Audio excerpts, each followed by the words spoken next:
It started with 3 black SUVs rolling up to my farm's gate one sunny Tuesday morning. I was out feeding the chickens when I saw them approach. Tinted windows, polished finish, looking completely out of place against my weathered wooden fence posts and the dusty gravel road. Normally, the only vehicles I see out here are tractors, pickup trucks, and the occasional delivery van. But these screamed corporate takeover before anyone even stepped out. Before we jump back in, tell us where you're tuning in from. And if this story touches you, make sure you're subscribed, because tomorrow I've saved something extra special for you. I stood there, bucket of feed still in hand, as the driver's door of the lead SUV opened and out stepped Margaret Thornton, our HOA president, wearing designer heels that immediately sank into the soft dirt. I almost laughed. Almost. But the sight of 2 men in suits emerging from the other vehicles, carrying tablets and what looked like surveying equipment, killed any humor I might have found in the situation. You see, my property sits at the edge of the Willow Creek Estates development. It's technically within HOA boundaries, but it's different from the cookie-cutter houses that make up most of the neighborhood. My great-grandfather built this farm in 1932, long before developers ever eyed this land for their planned community. When they finally came around in 2015, they had to include a special provision in their fancy HOA agreement. My 15 acres would remain an operational farm, protected by original land use rights. For 7 years, that arrangement worked fine. Sure, I got the occasional complaint about chicken noises or the smell of fresh manure on fertilizing days, but nothing major. I kept my farm running. They kept their manicured lawns and community pool, and everyone mostly stayed in their own lane. Until now, Mr. Richardson, Margaret called out, trying to maintain her balance on those ridiculous shoes. We need to discuss some urgent community safety concerns regarding your property. I set down my feed bucket and walked over to the gate, making no move to open it. Morning, Margaret. Quite a parade you've brought with you. Don't remember scheduling any meetings today. She forced a smile that didn't reach her eyes. This is Mr. Harrison and Mr. Chen from Valley View Security Consultants. They're here to conduct a mandatory safety assessment of all properties within Willow Creek Estates, with special attention to unique situations like yours. The way she said unique made it sound like a disease. I crossed my arms and leaned against my gatepost. Mandatory, huh? First I'm hearing about it. We sent out notices last month, she said, pulling out a folder from her designer bag. All residents are required to comply with new security protocols. We need full access to your property to ensure it meets updated community standards. Now, I've dealt with my share of HOA nonsense over the years, but this was different. Something in her tone, the way those consultants were already setting up their equipment like they assumed they'd be coming in. It set off every alarm bell in my head. Margaret, I said, keeping my voice calm but firm. You know as well as I do that my property has special status. You can't just show up unannounced and demand access to my entire farm. There are livestock considerations, biosecurity protocols. Mr. Richardson, she cut in, her fake smile dropping completely. Perhaps you don't understand. This isn't a request. The board has unanimously voted to require these inspections. Non-compliance will result in significant fines, starting at $500 per day. I looked at the SUVs, the consultants, Margaret's determined expression, and felt a strange sort of calm settle over me. They thought they could bully their way onto my farm, probably figured the threat of fines would make me roll over. But they'd made 3 big mistakes. They underestimated how well I knew my rights, how much documentation I'd kept over the years, and most importantly, just how stubborn a 4th-generation farmer could be when someone threatened his land. Well, then I said, straightening up, I guess we're about to have ourselves a problem, because those gates aren't opening today, tomorrow, or any other day without a court order. And trust me, Margaret, by the time this is over, you're going to wish you'd never driven down my road.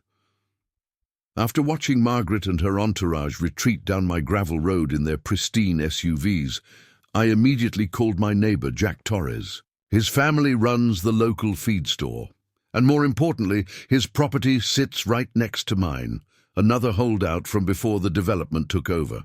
They tried the same thing with me last week, Jack said, his voice a mix of anger and concern. Showed up with their fancy consultants talking about community standards and security protocols. I told them they couldn't come near my grain silos. Without proper agricultural safety certifications, you should have seen their faces when I mentioned USDA regulations. I walked along my fence line as we talked, checking for any signs that Margaret's consultants had tried to do their assessment from outside my property. Sure enough, I spotted fresh footprints in the soft earth near my eastern boundary. There. Not just making random demands, Jack. This feels coordinated. Oh, it is, Jack replied.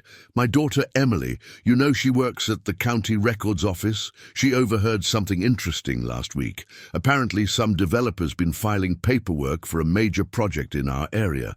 Something about agricultural land rezoning for residential expansion.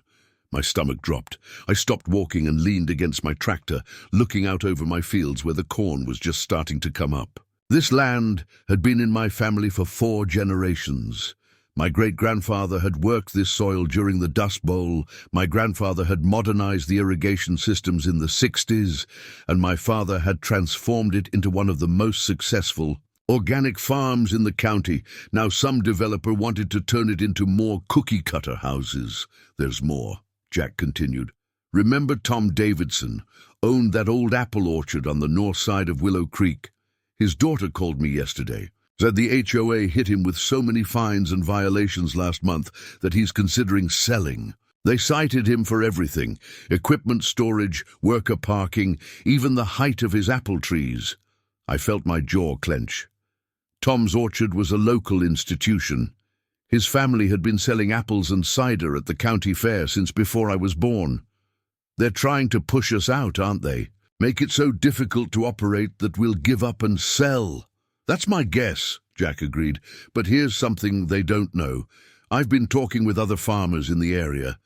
The Patels from the dairy farm, old Mrs. Rodriguez with her herb garden business, even the Chen family with their new vertical farming operation.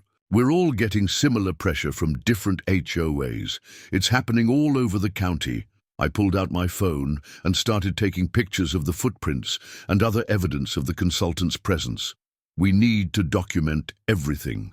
Jack, every letter, every visit, every fake violation.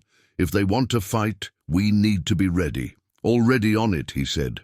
My wife Sandra, she used to work in corporate law before we took over the feed store. She's been helping us create a paper trail. Says the key is to show a pattern of harassment and discriminatory enforcement. Just then, my phone buzzed with an email notification. It was from Margaret, copying the entire HOA board.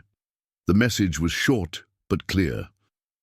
Following your refusal to comply with mandatory security protocols, this email serves as official notice of violation.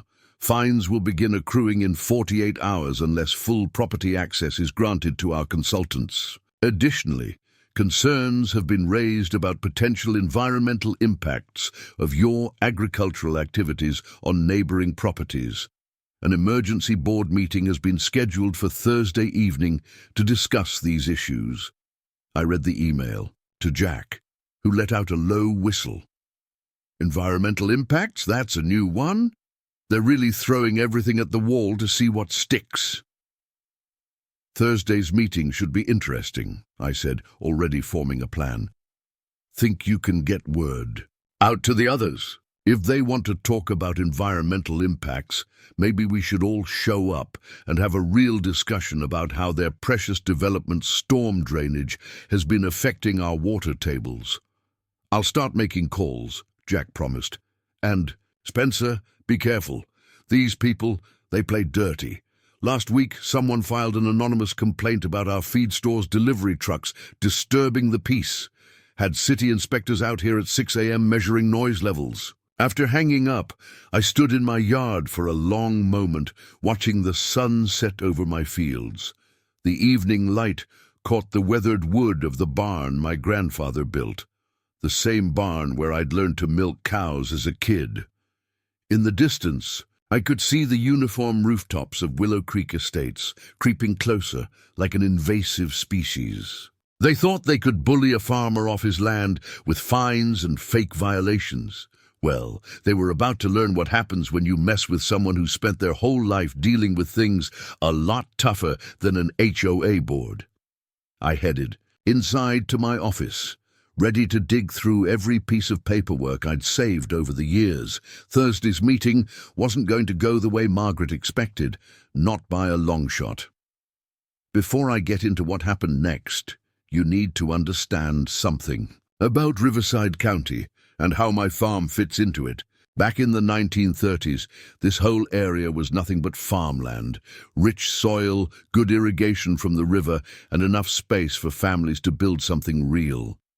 My great-grandfather chose this specific plot because of the natural spring that runs through the back acres, making it perfect for sustainable farming, even during dry seasons. When developers started buying up the surrounding properties in the early 2000s, most farmers sold out. Can't blame them. The money was good, and farming isn't getting any easier these days, but a few of us held on. My father used to say, "Land with history has a soul, and you don't sell your soul for a quick buck." He passed away 3 years ago, but I still hear his voice every time I walk these fields. Our farm, Pine Creek Heritage Farm, isn't just some hobby operation.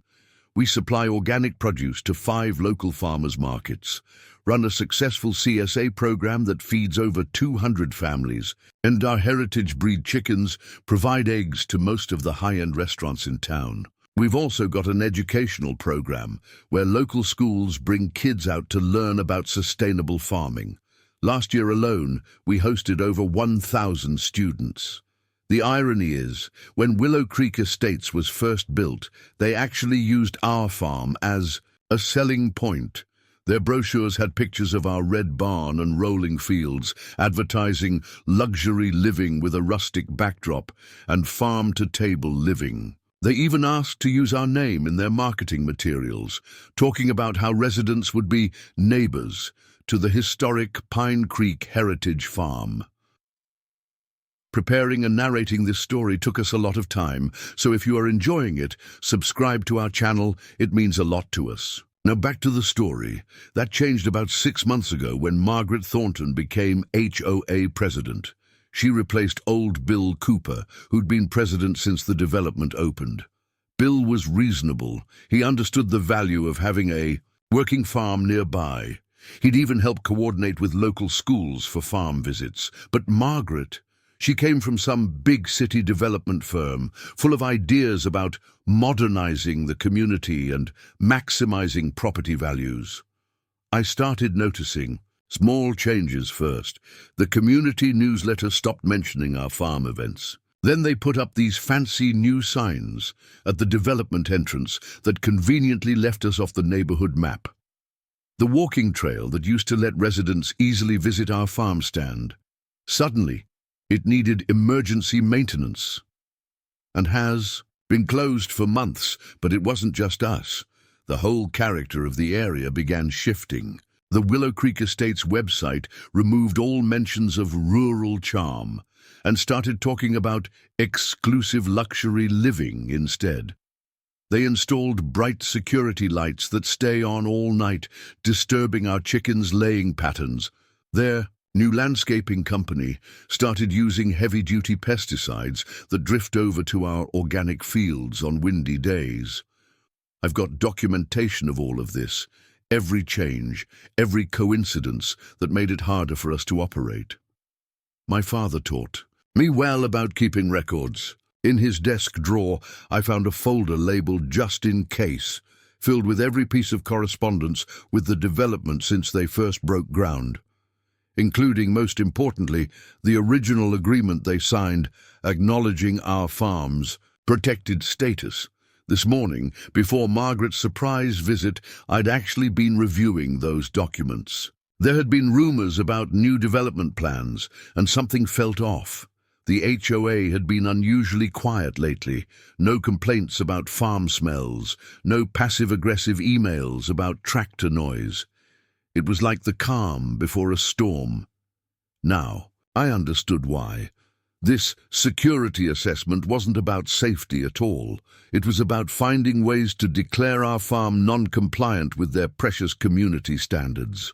Looking back through the records, I could see the pattern forming. Every new rule they'd passed in the last 6 months had some hidden clause that could be used against agricultural operations. Requirements about equipment storage, restrictions on commercial vehicles, noise ordinances that would make harvest impossible. It was all there, buried in bureaucratic language. I spent the rest of the afternoon going through my father's files and making copies of everything. The original agreement, every modification, every email exchange. I even found old surveys showing how the natural spring on our property feeds into the water table that the entire development relies on. Something I bet their fancy consultants don't know about. As I sat at my kitchen table that evening, surrounded by decades of paperwork, I looked out the window at the sunset painting my fields gold, the same view my great-grandfather had when he built this house, the same land that had fed families through the Depression, droughts, and every other challenge thrown its way. Now it was facing a different kind of threat, but the stakes were just as high. Tomorrow, I'd start making calls. To the other farmers, to the agricultural board, to every ally we've made over the years. But tonight, I had some reading to do, because when Thursday's meeting came around, I wanted to be ready. Margaret thought she could use HOA rules to push us out. Well, she was about to learn that farmers don't just grow crops, we grow stronger, under pressure. First thing Wednesday morning, I decided to take a professional approach to this whole mess. Before Margaret and her crew could escalate things further, I drafted a detailed email to the entire HOA board. No anger, no accusations, just facts and questions that needed answers. I figured giving them a chance to explain themselves might reveal more about what they were really up to. Dear board members, I wrote, I'm writing regarding yesterday's unannounced visit and the subsequent violation notice. As a property owner with documented special agricultural status, I have several concerns about the proposed mandatory security assessment. I would appreciate clarification on the following points. When was the vote for these new security protocols held? 2. Can you provide minutes from the meeting where this was discussed?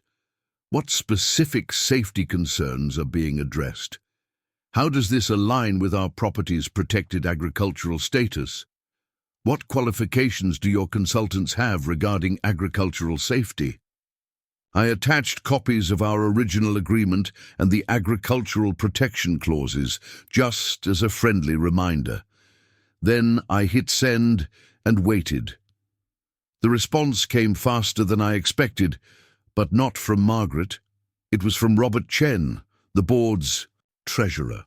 His email was brief but interesting.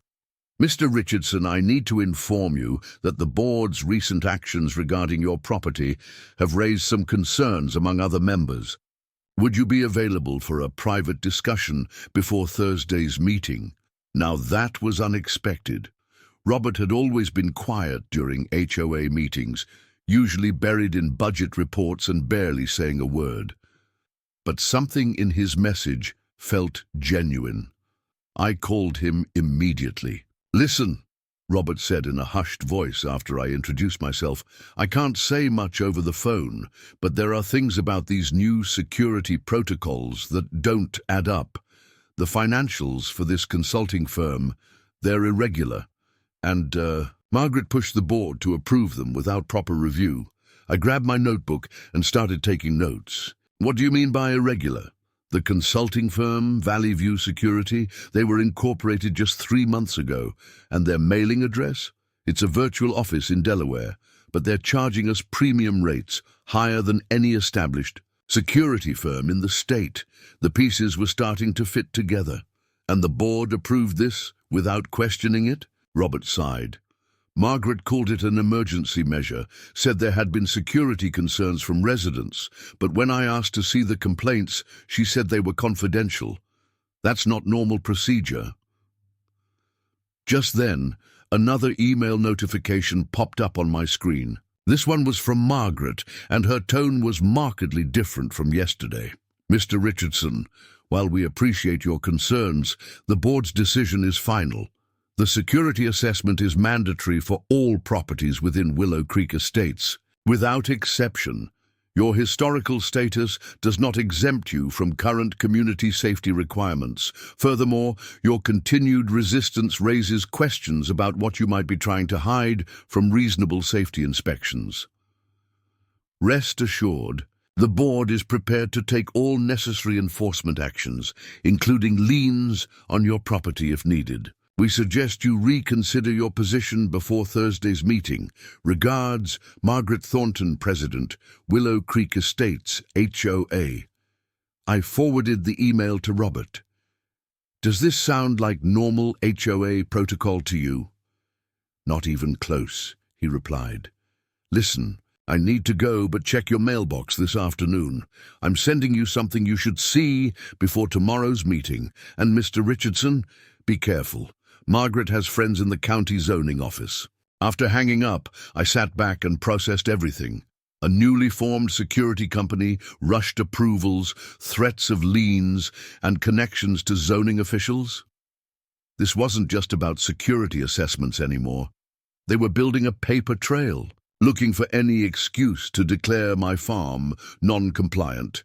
But why the rush? What was driving their timeline? I spent the next hour calling other farmers in the area. Each conversation revealed another piece of the puzzle. The Patel's dairy farm had received similar demands from their HOA. The Chen family's vertical farm was suddenly facing new height restriction issues. Even old Mrs. Rodriguez's herb garden was being cited for unauthorized commercial activity in a residential zone. By early afternoon, my mailbox held what Robert had promised, a thick envelope containing financial records and meeting minutes from the last 6 months. As I spread them across my kitchen table, one thing became clear. We weren't just dealing with an overzealous HOA president. This was a coordinated effort to push out every remaining agricultural operation in the area. But they'd made a crucial mistake. In their rush to pressure us all at once, they'd gotten sloppy with the paperwork, and thanks to Robert, I now had proof. Thursday's meeting was going to be interesting, but first, I had some calls to make. It was time to bring in some serious backup. After reviewing the documents Robert had sent, I knew I needed expert eyes on this. My first call was to Sarah Martinez, a retired environmental lawyer who'd been part of our CSA program for years. She'd always said my organic tomatoes reminded her of her grandmother's garden in Mexico. More importantly, she'd helped other small farms fight against corporate development. "Send me everything you have," she said after I explained the situation. And I mean everything. Emails, notices, photos, especially anything about these surprise inspections. The way they're going about this isn't just aggressive, it's potentially illegal. While Sarah dug into the legal side, I started connecting dots of my own. Remember those financial records Robert shared? They showed something interesting. Valley View Security Consultants wasn't just charging premium rates. They were billing for preliminary assessments of properties they hadn't even visited yet, including mine. I called Jack Torres back. "Hey, when those consultants came to your place last week, did they actually do any real inspection?" "Barely looked around," Jack replied. "Just took some photos from the road and made a bunch of notes." "Why?" I explained about the billing records. "They charged the HOA for a full property assessment of your farm.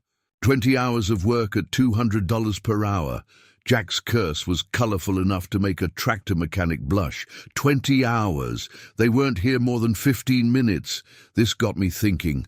I pulled up the county's business records website and started digging into Valley View Security Consultants. Robert had mentioned they were incorporated in Delaware, but what he hadn't known was that they shared a virtual office address with 5 other companies, all formed within the last year. All with vague, professional-sounding names like Community, Standards Alliance, and Residential Optimization Services. I was so deep in research that I almost missed the truck pulling up my driveway. It was Eduardo Ramirez, whose family had been maintaining farm equipment in the county for 3 generations. He wasn't scheduled to service my tractor until next month.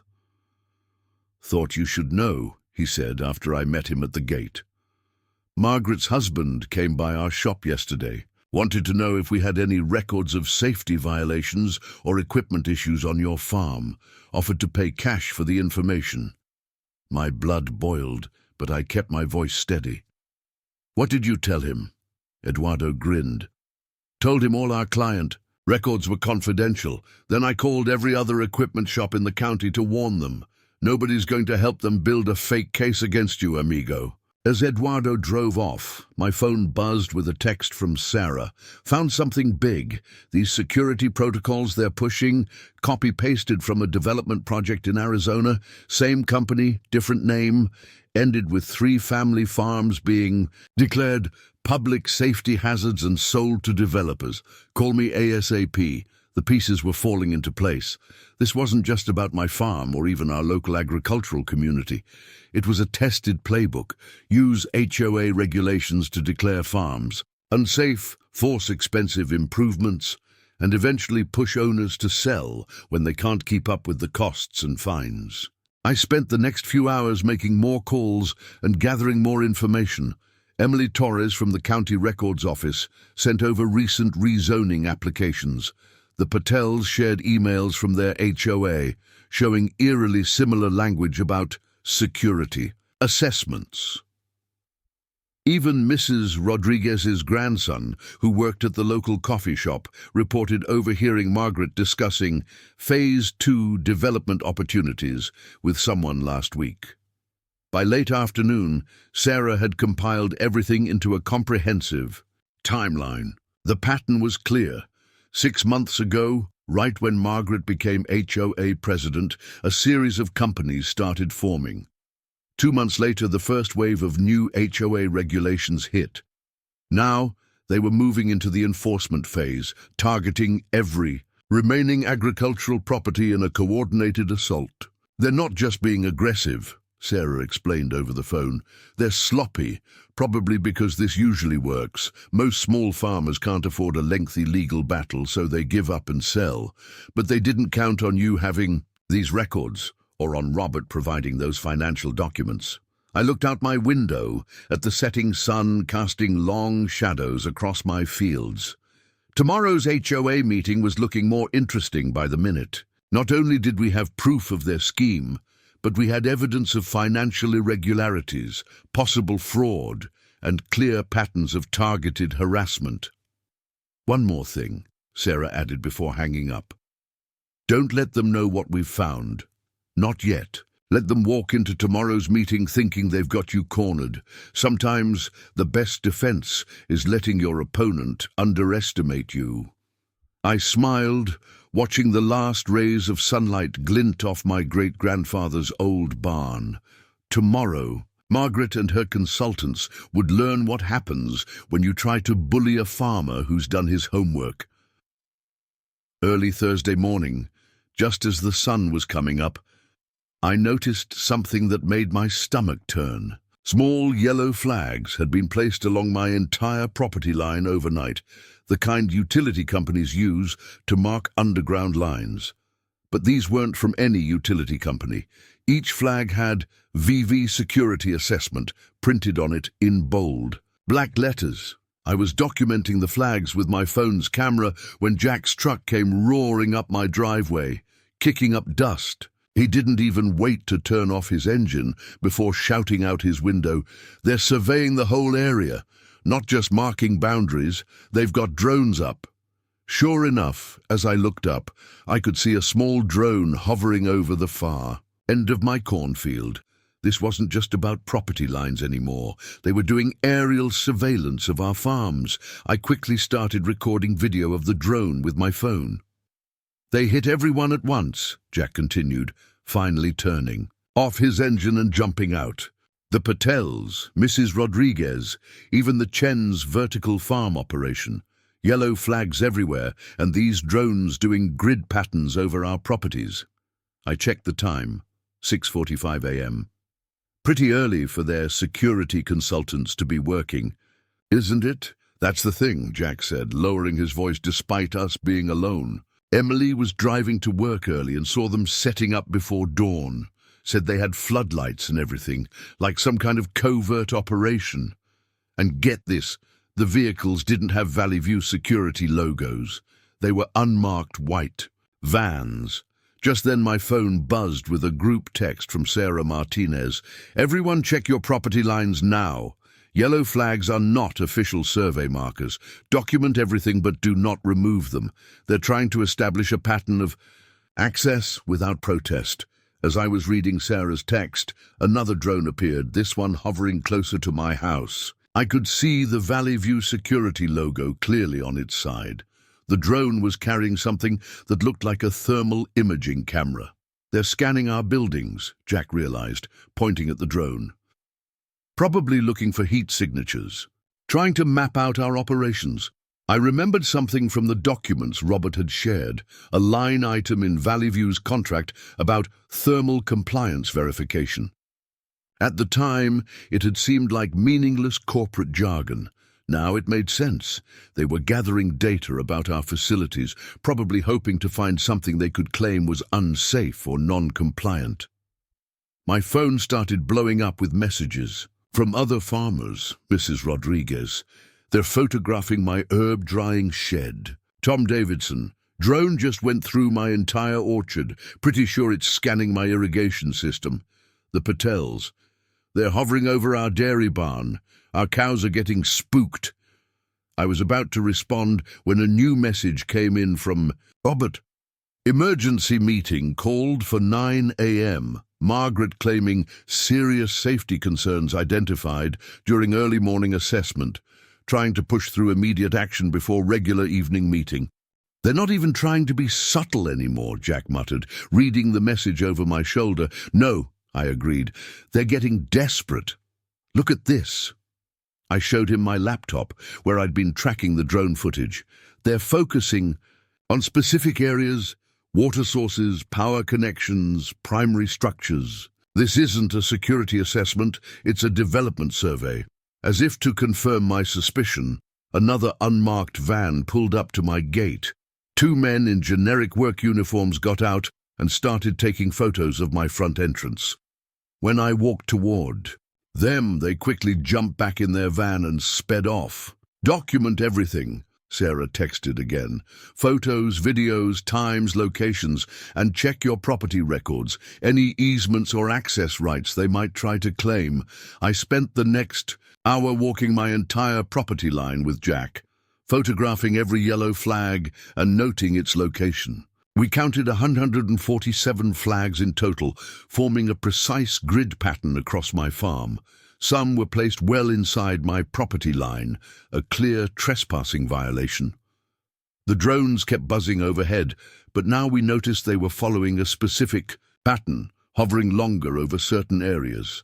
My well pump, the main barn's electrical panel, and the access road that connected the backfields to the county highway. "They're mapping infrastructure," Jack realized. "Everything a developer would need to know to subdivide this land." By 8:30 a.m., my phone was full of similar reports from every farmer in the area. The pattern was identical everywhere. Yellow flags, drone surveillance, unmarked vans, and photographs. They weren't even trying to maintain the pretense of a security assessment anymore. "Head to the HOA office," Robert texted. "Meeting starting early. Margaret's trying to push through." Emergency orders before anyone can respond. Bring documentation. I looked at Jack, then at the drone still hovering over my property, ready to crash a meeting. He grinned, holding up his phone full of photos and videos. Oh, we're not crashing it, we're going to own it. Before heading to the emergency meeting, I decided to make one last check of my father's files. Something had been nagging at me about those property lines they were marking. Dad had always been meticulous about documentation, keeping everything from the original 1932 deed to the most recent property surveys. There was a specific folder he'd mentioned before he passed, something about water rights that he said might be important someday. I found it in the back of his old filing cabinet, labeled Spring Creek Watershed Agreement, 1956.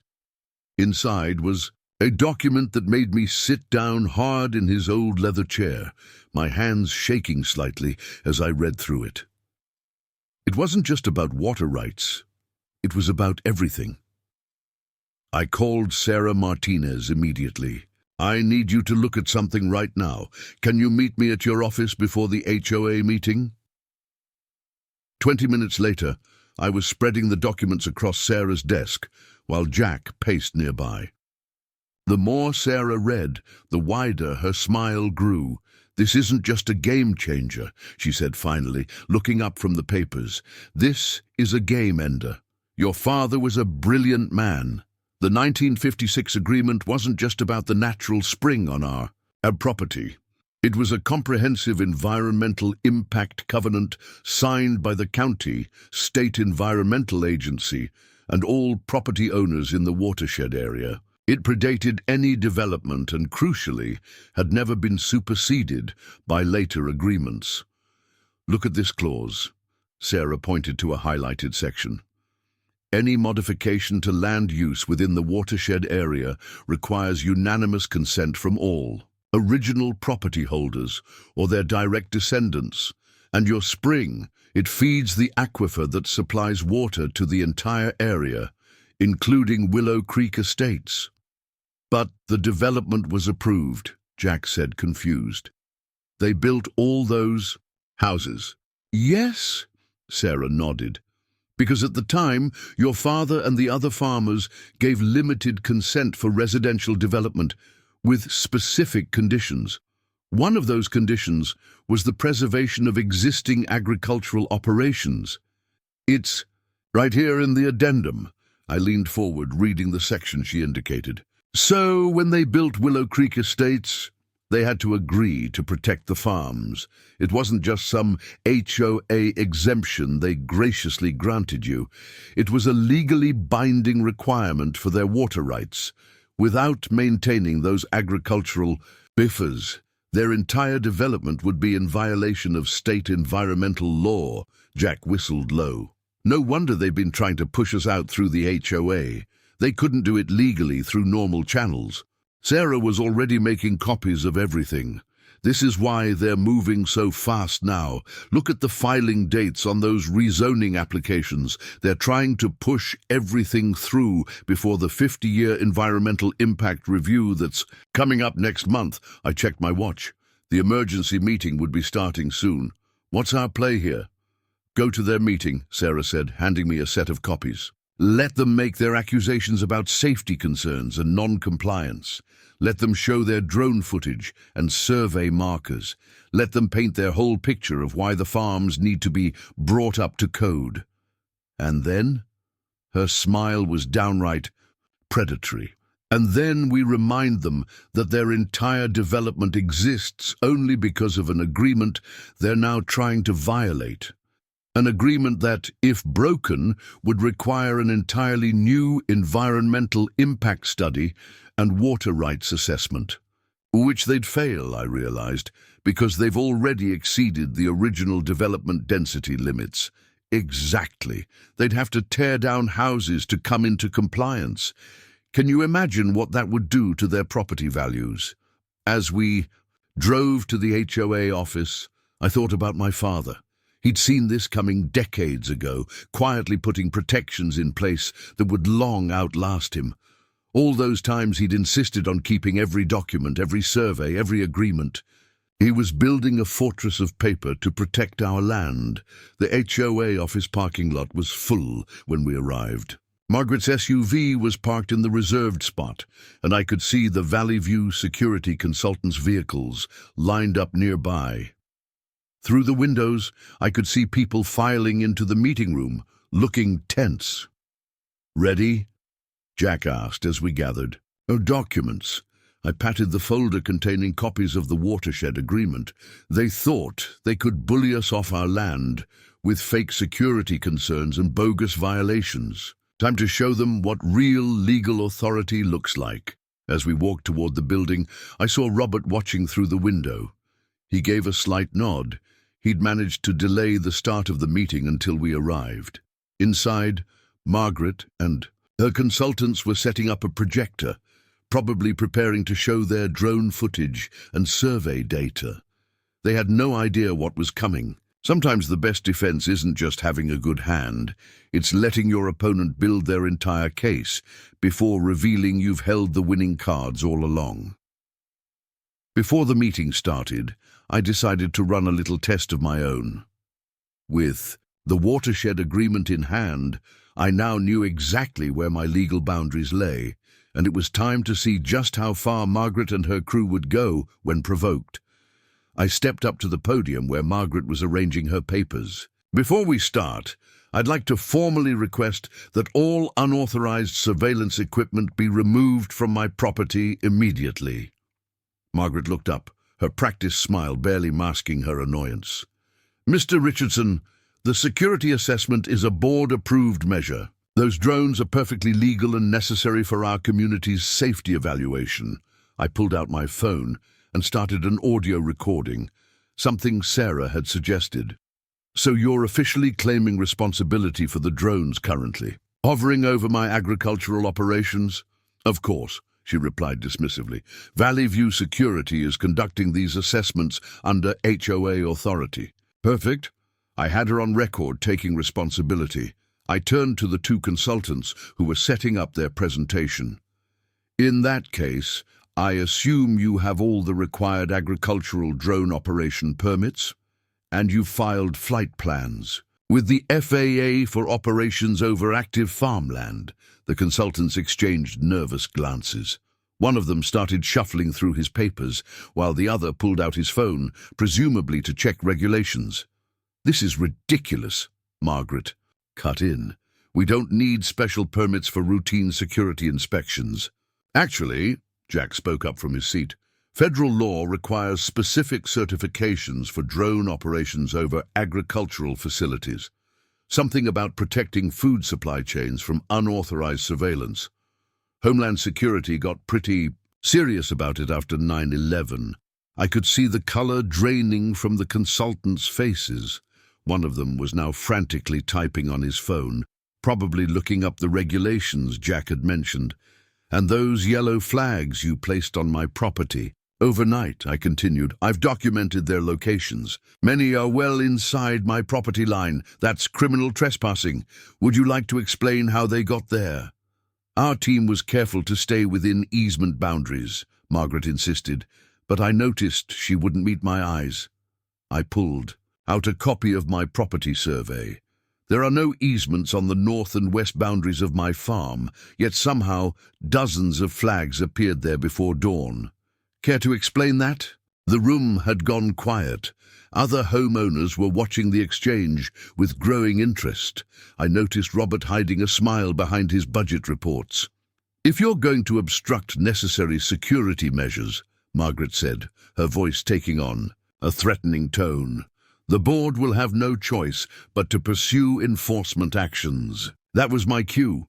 I pulled out the watershed agreement and set it on the podium.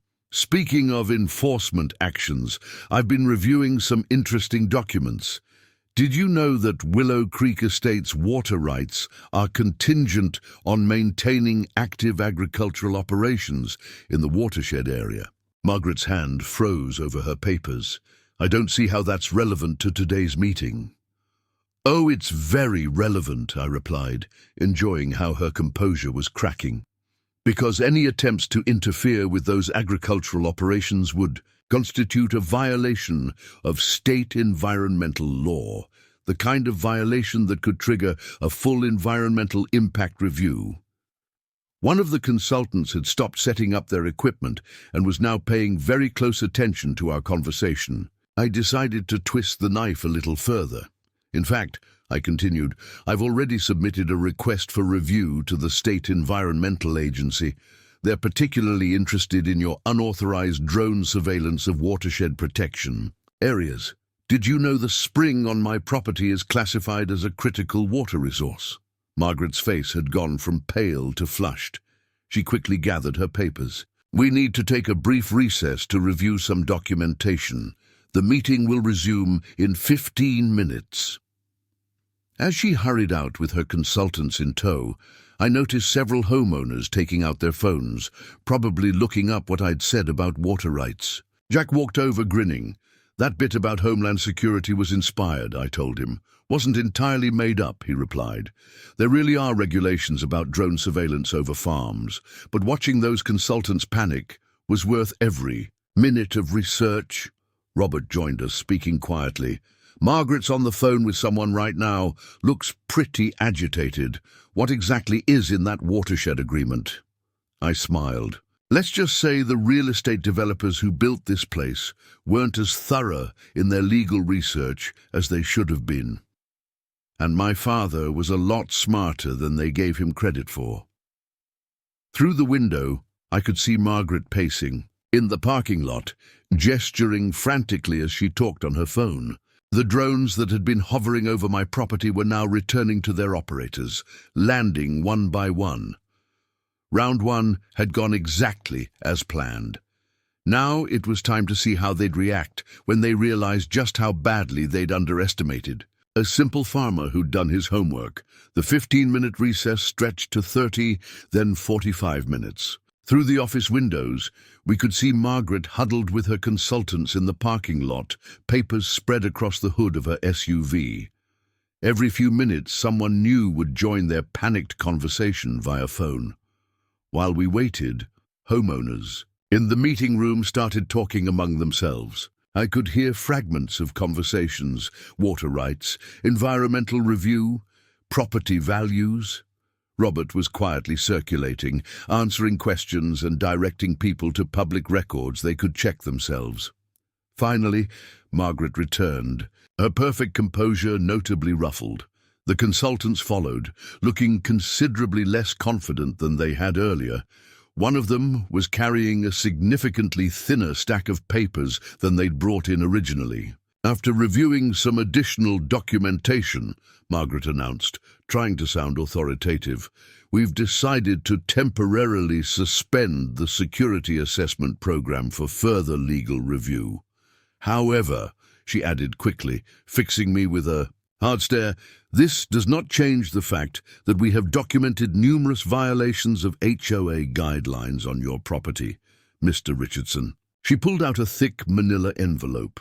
I have here detailed reports of multiple infractions, including but not limited to unauthorized commercial activity, excessive vehicle traffic, non-compliant structure heights, and potential environmental hazards. The fines for these violations total $47,500, effective immediately.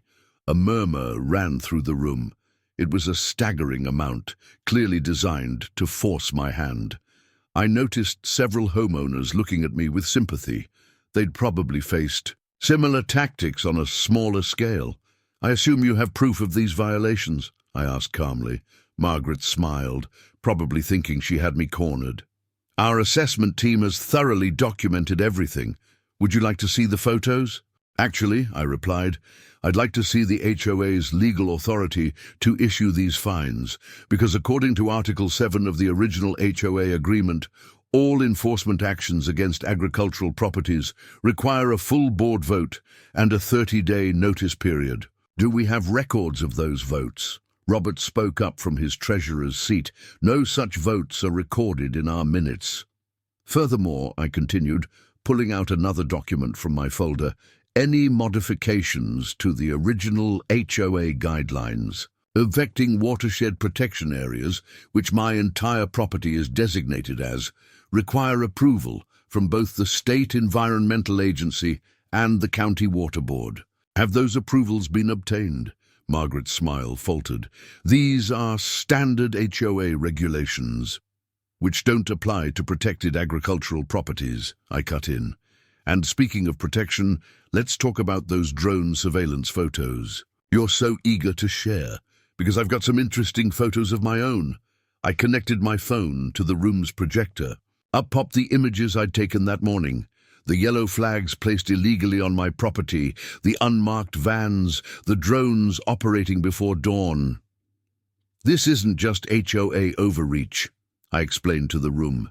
This is criminal trespassing, unauthorized, surveillance and potential violations of federal agricultural protection laws. Would you like me to continue listing the laws you've broken, or should we move on to discussing the watershed agreement you've been trying to circumvent?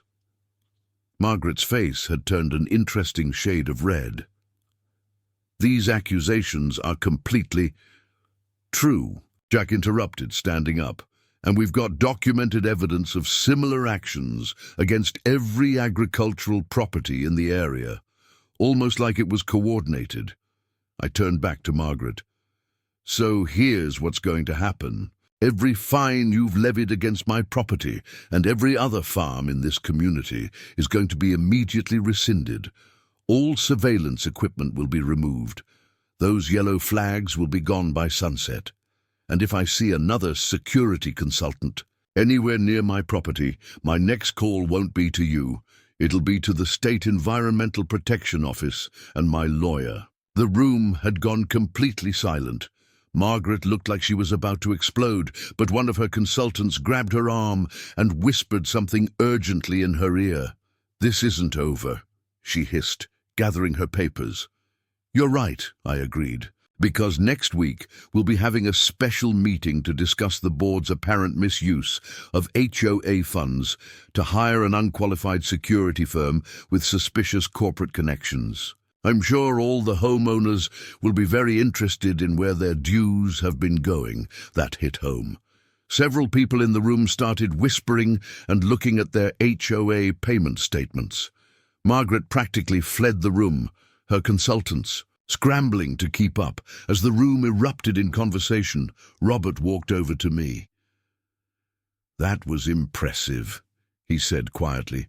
"But you know she's not going to give up easily." "I'm counting on it," I replied, watching through the window as Margaret's SUV peeled out of the parking lot. "Because now we've got proof of exactly what they're trying to do and exactly how far they'll go to do it." After the meeting, I noticed something odd while driving home. A group of surveyors was working along the county road that bordered my property. Not unusual in itself, except they were using advanced ground-penetrating radar equipment, the kind usually reserved for major construction projects.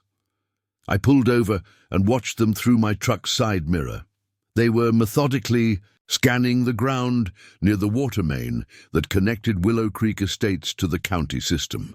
One of them was marking specific points with small red flags, different from the yellow ones Valley View had placed earlier. My phone buzzed.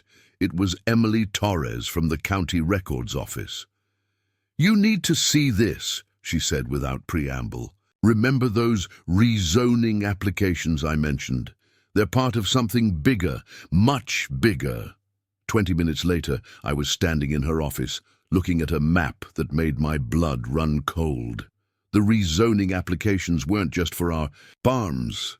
They covered the entire watershed area, and the company behind them, Pinnacle Development Group, had submitted preliminary plans for something called the Springs at Willow Creek, a massive mixed-use development that would completely transform the area. "Here's the really interesting part," Emily said, pulling up another document. "Guess who sits on Pinnacle's board of directors? Margaret's husband, James Thornton. And look at the date these applications were filed. 1 week after she became HOA president." I studied the plans more closely.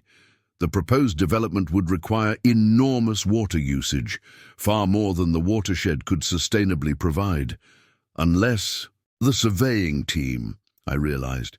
They're not just mapping utilities, they're looking for a way to tap directly into the aquifer. Emily nodded grimly. They filed for water rights exploration permits last month. But here's what doesn't make sense. They should have been automatically denied because of the 1956 watershed agreement. Someone in the Water Resources Department pushed them through anyway. Just then, Jack called. "We've got visitors at the feed store," he said tensely. "Health department inspectors. They just showed up out of nowhere, talking about anonymous complaints, about contamination risks." "Let me guess," I replied. "They're especially interested in your water supply setup?" "Exactly. And get this, they're not regular health department. Inspectors. I called my contact at the department, and they have no record of any inspections scheduled for today." The pieces were starting to fit together. The fake security assessment, the surveying team, the mysterious inspectors. They weren't just trying to push us out. They were looking for ways to invalidate the watershed agreement entirely. I thanked Emily and headed to my truck, but something made me pause in the parking lot. A black sedan with tinted windows was parked across the street, its engine running. As soon as I noticed it, it pulled away smoothly, turning at the next corner. My phone buzzed again, a text from Robert. "Emergency conference call happening now with board members. Not invited, but I can hear Margaret through the wall. Something about accelerating the timeline and securing alternative access points." I called Sarah Martinez immediately and put her on speaker as I drove. "They're not just looking to develop the land," I explained. "They're trying to find a way around the watershed agreement entirely. If they can prove the farms are somehow contaminating the water supply, they could petition for emergency revocation of the agreement," Sarah finished. "And with someone in the Water Resources Department helping them push permits through." "Exactly. But why the rush? These kinds of development projects usually take years to plan." There was a pause on the line. "Check the drought forecast," Sarah said suddenly. "Long-term projections for the region." I pulled over and did a quick search on my phone. The results were eye-opening. Our county was predicted to face severe water restrictions within the next 5 years due to climate change and increasing population. Water rights would become increasingly valuable and controversial. "They're not just after our land," I said slowly. "They're after the water. Control the aquifer. Control the entire region's development," Sarah confirmed. "Your spring-fed aquifer would be worth millions, especially with drought conditions coming. But first, they need to break the watershed agreement that keeps it protected." I looked out my truck window at my fields, thinking about the water flowing beneath them. The same water that had sustained this land for generations. The same water that Willow Creek Estates depended on, whether Margaret and her developer friends liked it or not. "Send me everything you can find on Pinnacle Development Group," I told Sarah, "and see if you can trace who's been approving those water permits. Something tells me this goes way beyond just our local HOA." As I hung up, I noticed more surveying equipment being unloaded near the county road. Whatever Margaret and her cronies were planning, they were moving fast. But now we knew what they were really after, and more importantly, we knew why they were in such a hurry. The question was, how far would they go to get it? The next morning started with an unwelcome surprise. When I went to turn on my irrigation system for the early watering, nothing happened, no water pressure at all. I checked the pump house. Everything looked normal, but not a drop was flowing through the pipes. I was on my way to check the main connection when my phone rang. It was Paula Chen from the vertical farm. "Our water's been cut off," she said, her voice tight with worry. "They're claiming it's for infrastructure maintenance, but none of the residential areas seem to be affected." Before I could respond, another call came in. The Patel's dairy farm. Same story. No water, no warning. just a vague notice about maintenance. I switched back to Paula. Let me guess. The notice came from Willow Creek Municipal Services. Yes! How did you know? Because it's not a real company, I said, remembering something from Robert's financial documents. It's another one of those shell corporations connected to Valley View Security. They're retaliating. I immediately called Jack. Check your water. Connection, I told him, and then call every farmer in the area. We need to document everything. But Margaret's crew had been thorough. Within an hour, we confirmed that every agricultural property in the watershed area had lost water access. Meanwhile, the residential areas of Willow Creek Estates were flowing just fine. Sarah Martinez arrived at my farm 30 minutes later, taking photos and notes. This is blatantly illegal, she said, examining the shut-off valve. They've physically tampered with county infrastructure. Look at these tool marks. This was done manually, not through the municipal system. I was about to respond when a white utility van pulled up to my gate. Two men in official-looking uniforms got out, carrying clipboards and wearing badges that read Municipal Water Authority. Mr. Richardson, one called out, we're here about your water service interruption. There seems to be an issue with your account status. Sarah stepped forward. Perfect timing. I'm Mr. Richardson's attorney. Please show us your work orders and official identification. The men exchanged glances. Ma'am, this is a routine maintenance issue. Then you'll have no problem providing your municipal worker identification numbers and the approved work orders for this maintenance, Sarah interrupted. Otherwise, you're both trespassing on private property and tampering with protected agricultural water access points.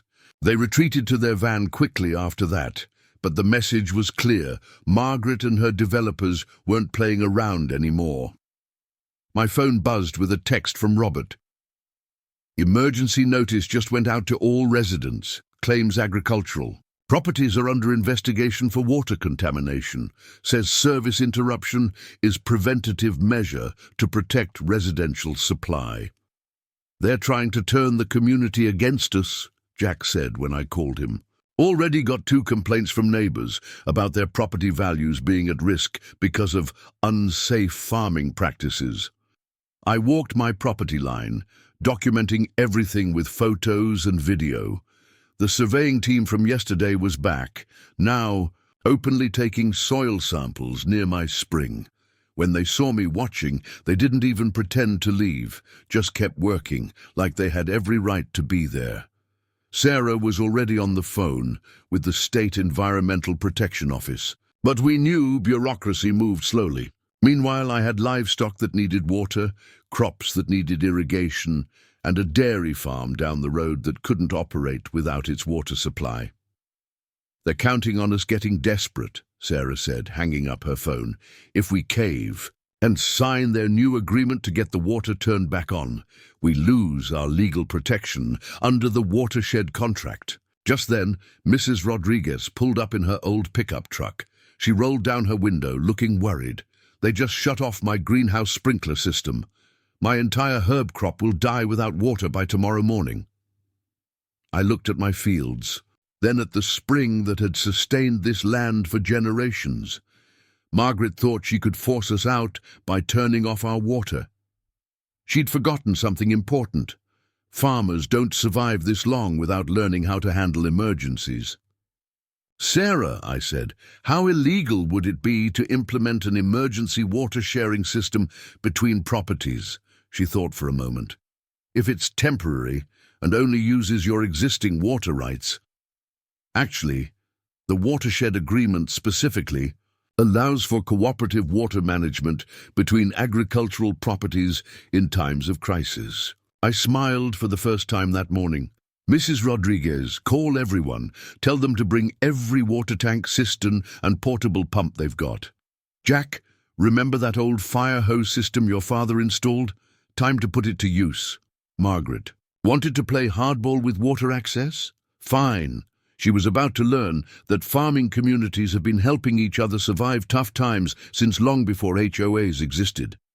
The next 48 hours brought a barrage of harassment that would have made a lesser person crack. It started with a noise complaint filed at 3 a.m., claiming my tractor was running all night, on a day when it was actually in Jack's shop for maintenance. The police officer who responded seemed embarrassed to even be there. Third farm complaint. "Tonight," he muttered, shaking his head as he wrote up his report. "All of them obviously false. Someone's trying really hard to make your lives difficult. By dawn, health inspectors, real ones this time, showed up at the Patel's dairy farm. Anonymous tip about contaminated milk," they explained apologetically. They had to investigate, but they also quietly mentioned they'd received similar complaints about every farm in the area simultaneously. Statistically impossible. Around noon, a news van from the local station pulled up to my gate. The reporter, looking uncomfortable, explained they'd received an anonymous tip about dangerous agricultural chemicals threatening the community's water supply. I invited them in for a tour instead, showing them our organic certification and water quality reports. Their story ended up being very different from what Margaret had probably hoped for. "Your farm's actually cleaner than most residential properties," the reporter commented, genuinely impressed. "Mind if we do a feature on sustainable farming practices instead?" But Margaret's crew was just getting started. By afternoon, every farmer in the watershed area had received identical letters from a law firm we'd never heard of, claiming various violations of environmental regulations. The letters demanded immediate access for inspection and documentation, or threatened legal action. Sarah Martinez was furious when I forwarded her the letter. "This firm doesn't even specialize in environmental law," she said after a quick search. "They primarily handle real estate development. Want to guess who one of their biggest clients is? Pinnacle Development Group," I guessed. Got it in one. "They're trying to bury us in legal threats, hoping someone will crack under the pressure." The harassment got more personal as the day went on. Mrs. Rodriguez found her delivery van blocked in by randomly parked cars, making her miss several herb deliveries to local restaurants. The Chen family's vertical farm suddenly had their electricity cut off due to a billing error that mysteriously only affected their agricultural power meters.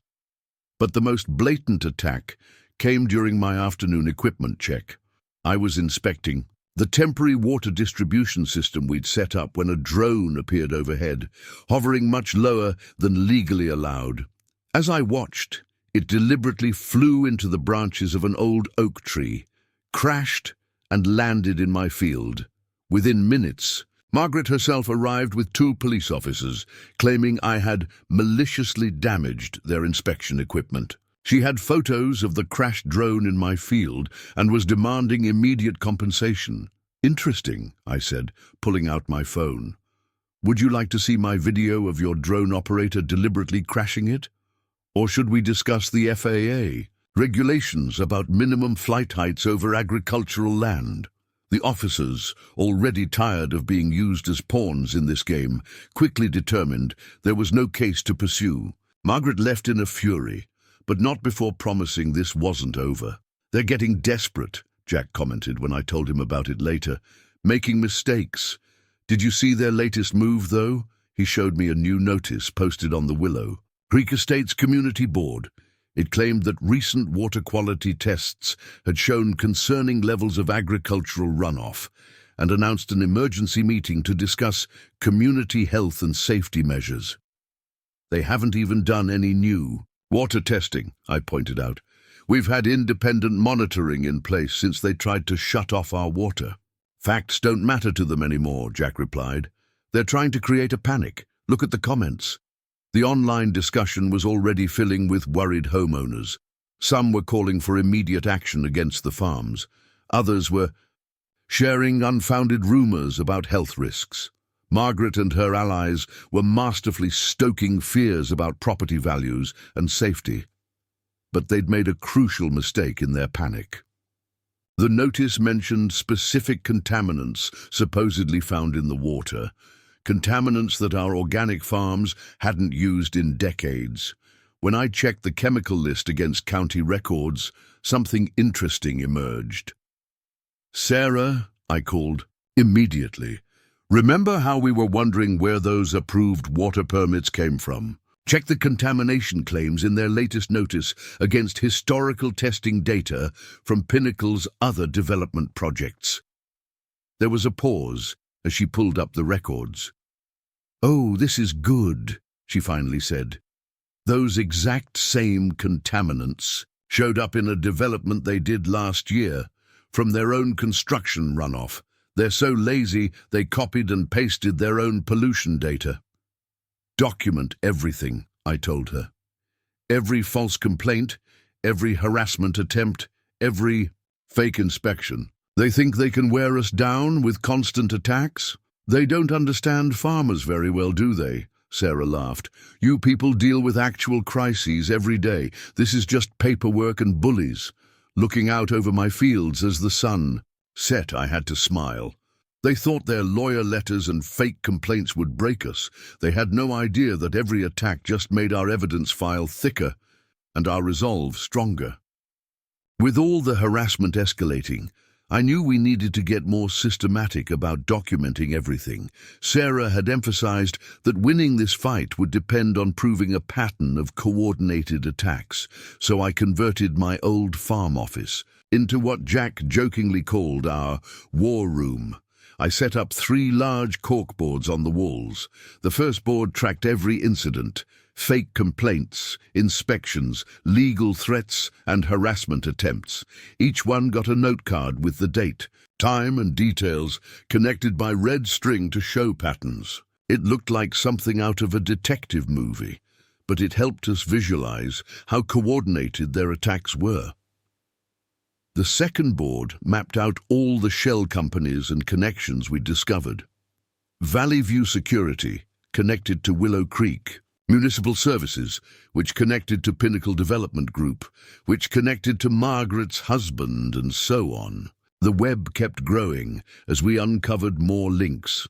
The third board was dedicated to the watershed agreement and our legal strategy. Sarah had helped me organize every relevant document, permit, and regulation.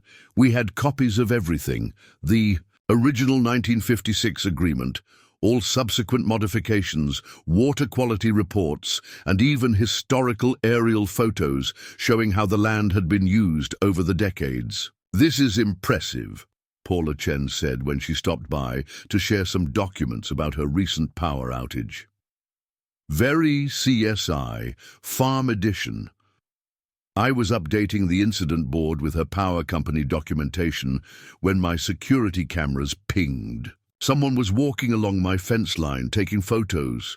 I pulled up the camera feed on my laptop. "That's not one of Margaret's usual people," Paula noted, looking at the screen. "The man was wearing an expensive suit, definitely not a local." I zoomed in on his car, parked down the road, government plates.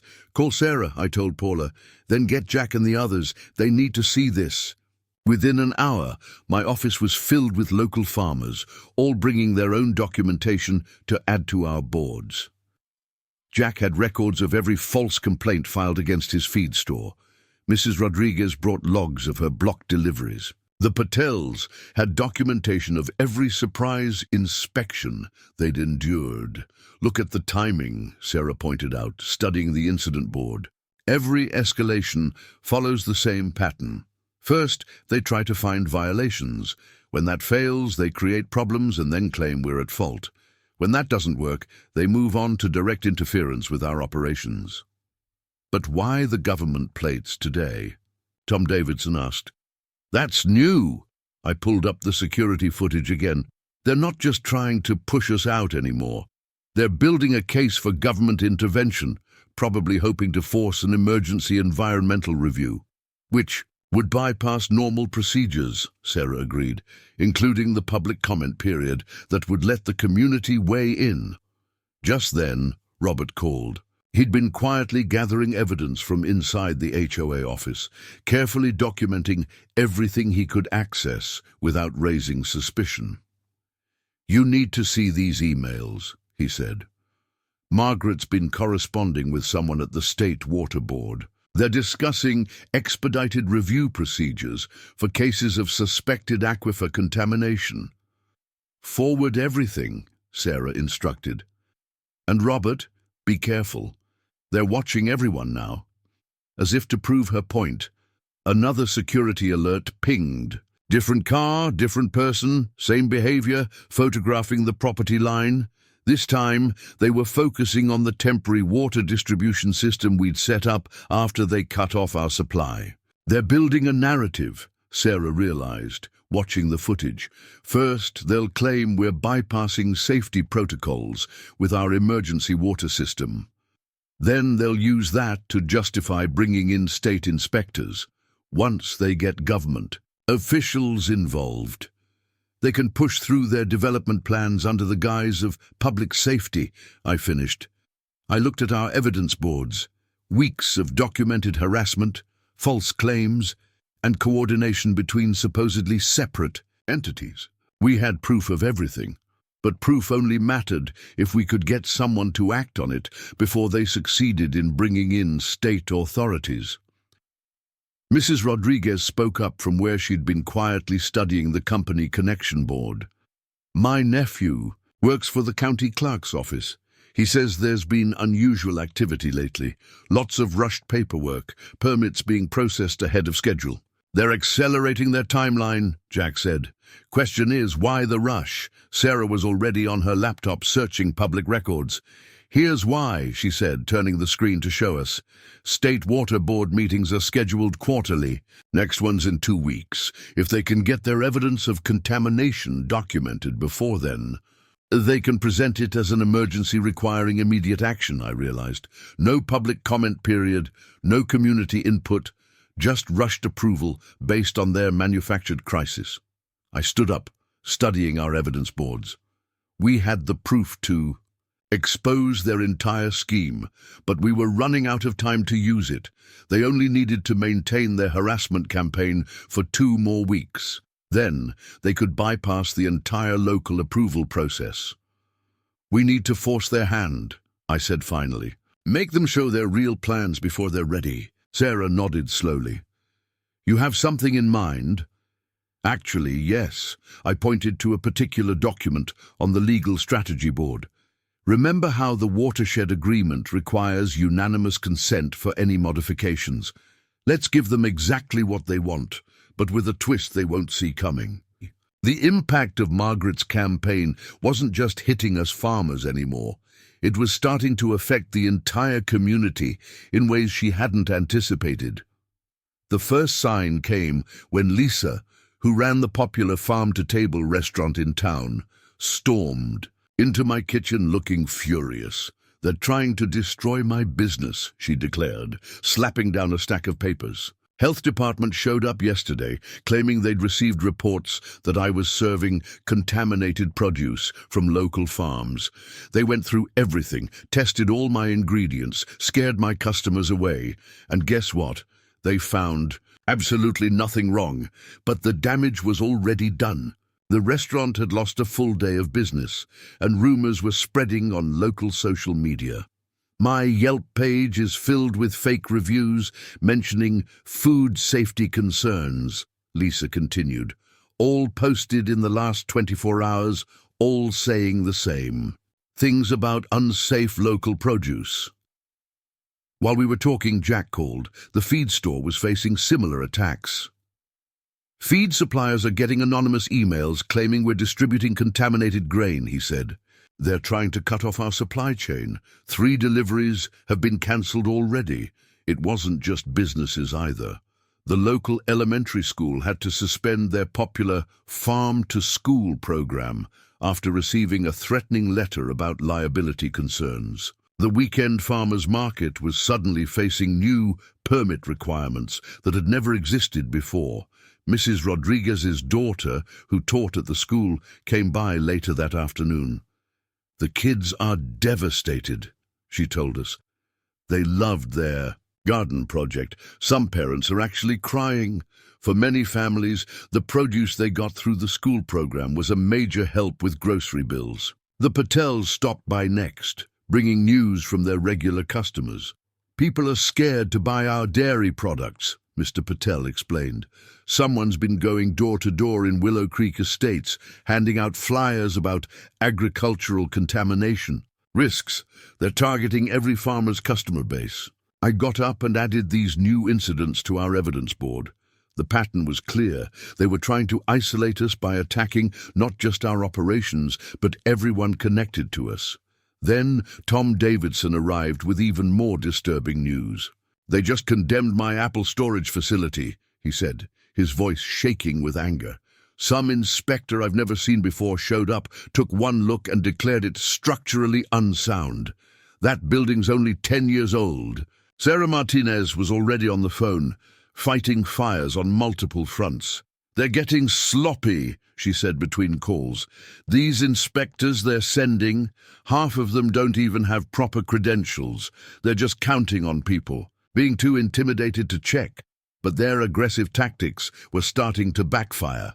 The local paper's food critic, who'd always supported local farms, published a scathing article questioning the timing and validity of these sudden health concerns. Regular customers were starting to ask questions about why their favorite local products were suddenly being labeled as unsafe. The turning point came when Rachel Green, whose organic bakery had won national awards, publicly announced she was standing with local farmers. If these farms are supposedly so dangerous, she wrote in a viral social media post, why have I been using their products successfully for 20 years? Why are these concerns only coming up now, right when developers are trying to buy the land? Her post sparked a community reaction. Long-time customers started sharing their positive experiences with our farms. Local chefs defended the quality of our produce. Parents organized to protest the suspension of the school garden program. Look at this, Paula Chen said, showing me her phone. The local community forum was filled with people connecting the dots.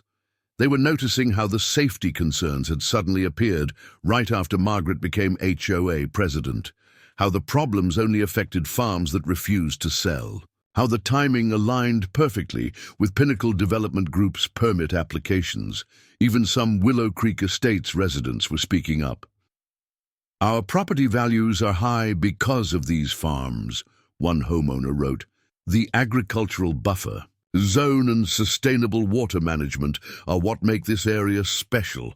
Who's really threatening our community here? The pressure was building, but Margaret's team didn't back down. Instead, they escalated. New flyers appeared warning about critical water safety issues. More fake reviews flooded local business pages. The harassment was spreading to anyone who publicly supported us. They're getting desperate, Sarah observed, adding the latest incidents to our evidence board. But they've made a crucial mistake. By attacking the whole community, they've turned this from a simple land grab into a public issue. People are paying attention now. I looked at our growing wall of evidence, then at the tired but determined faces of my fellow farmers and community members. Margaret thought she could isolate us, break us down one by one. Instead, she'd managed to unite the entire community against her plans. Keep documenting everything, I told the group.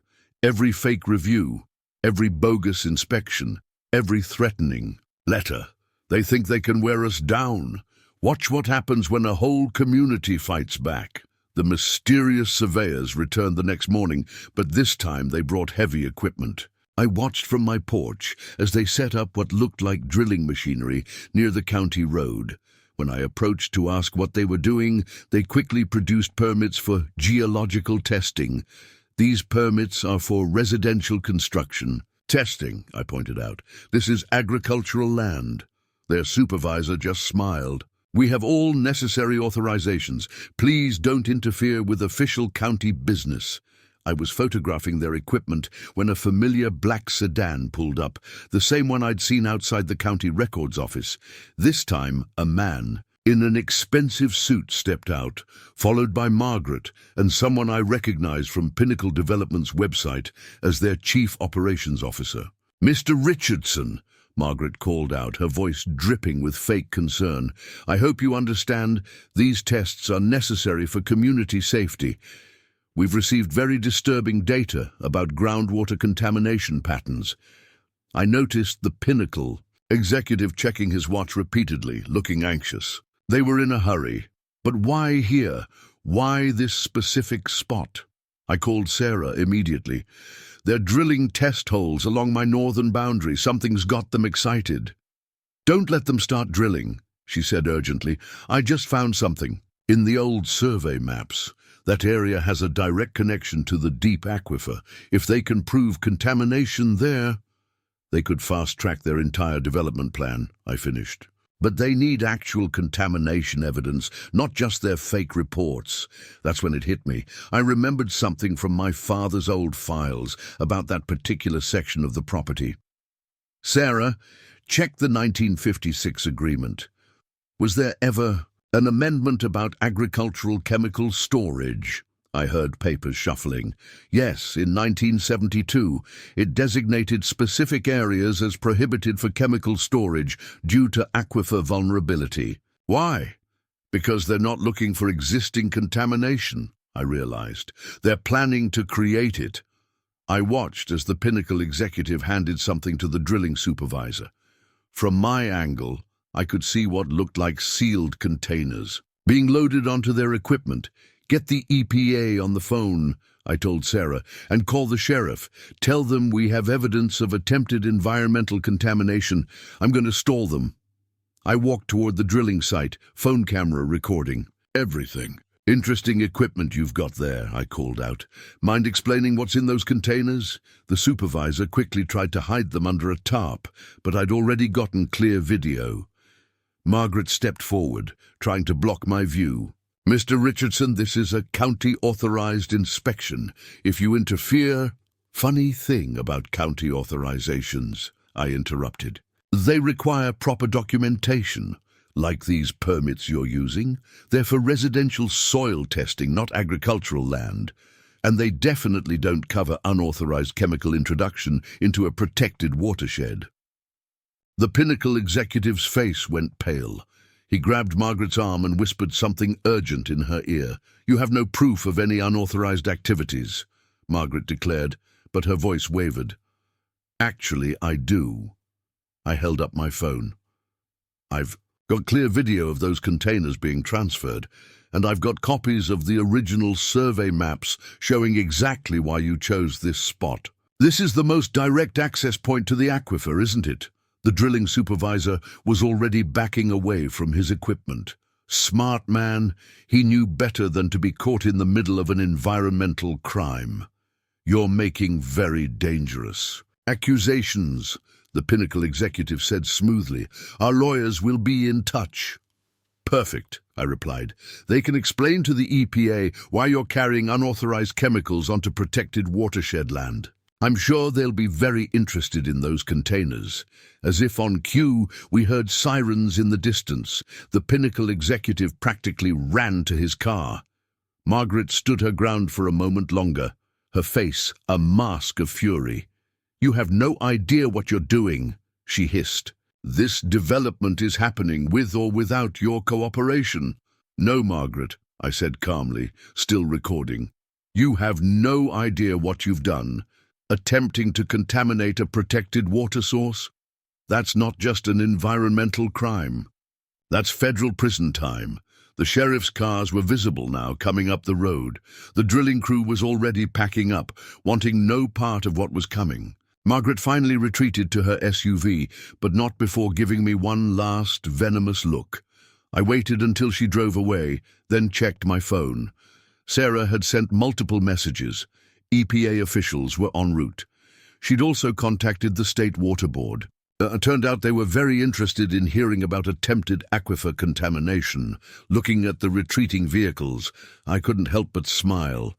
They'd been so desperate to discredit us that they'd tried to poison their own water supply. Now we had video evidence of their entire scheme. The question was, how deep did this conspiracy really go? And who else was involved in their desperate attempt to seize control of our water rights? The EPA response was swift and thorough. Within hours of the drilling incident, environmental investigators had cordoned off the entire area.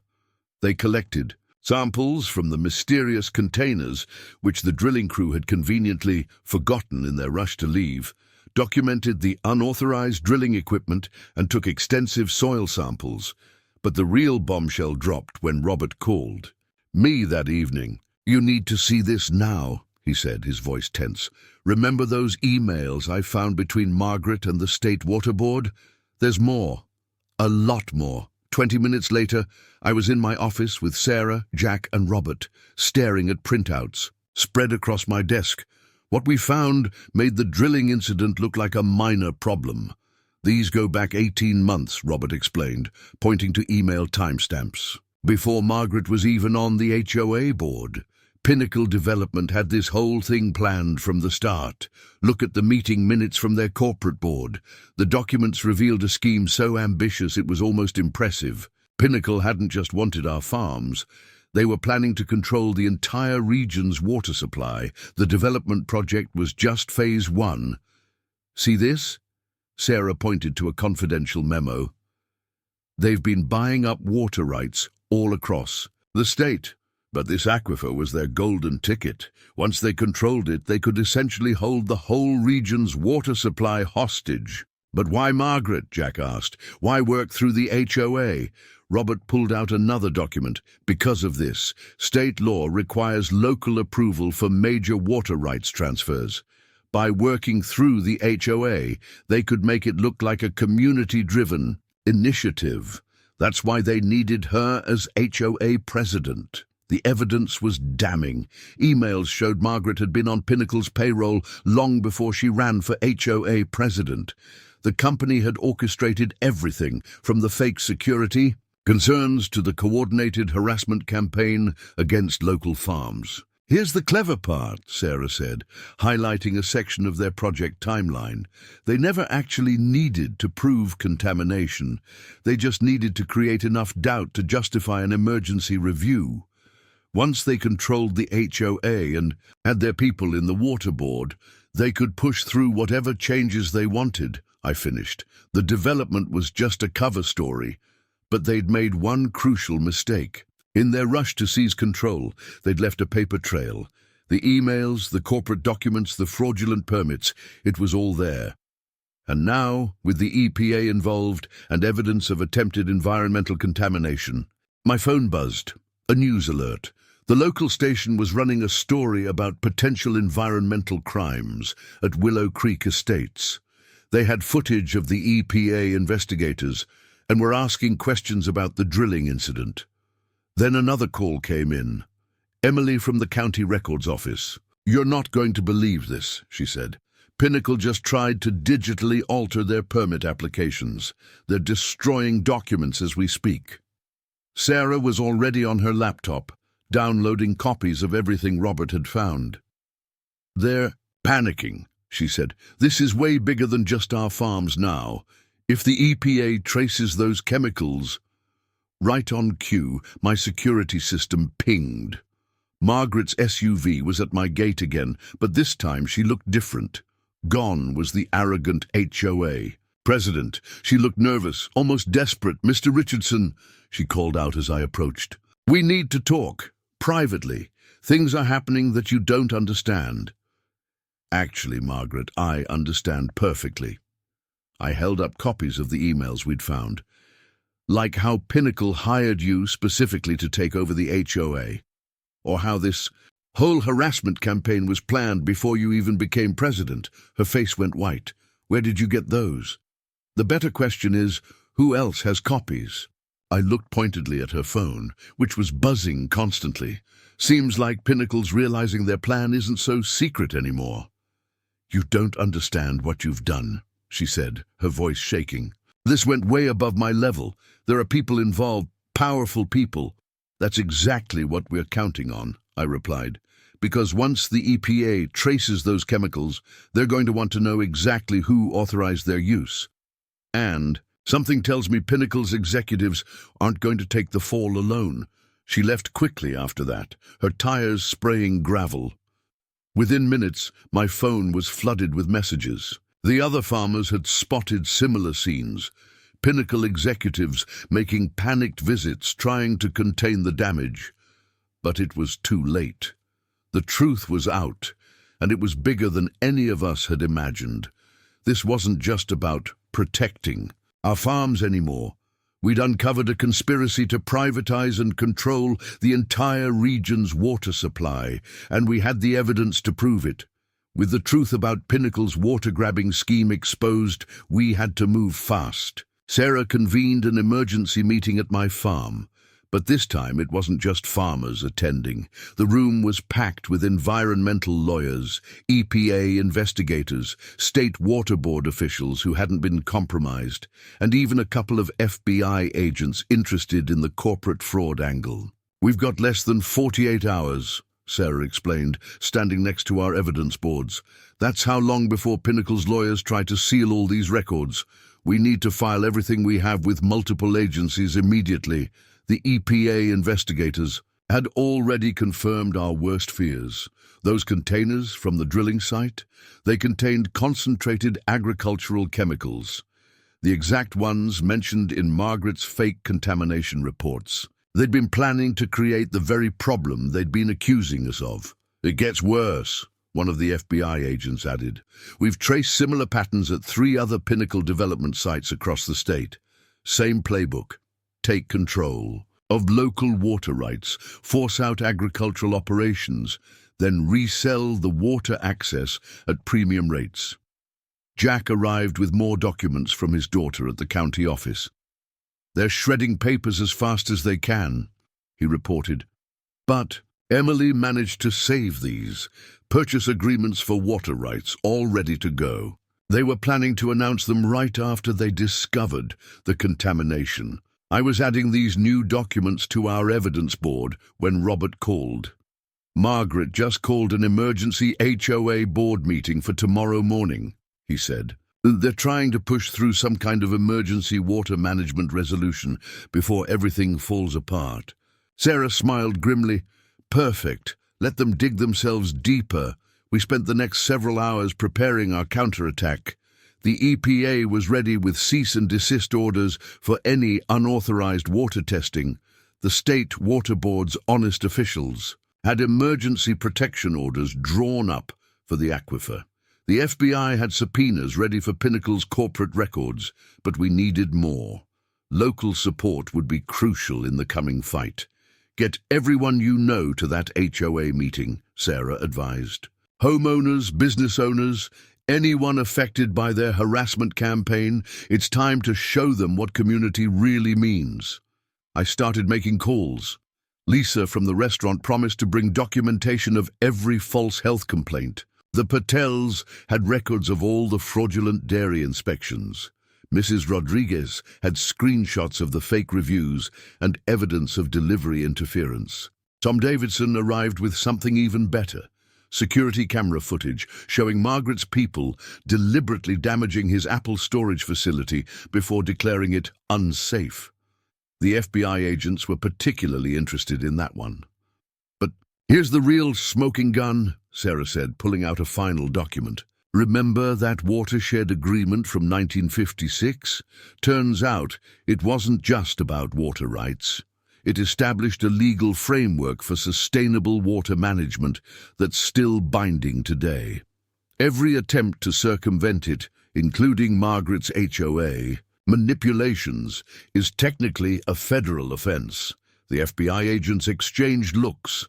That would upgrade this from corporate fraud to conspiracy against public resources.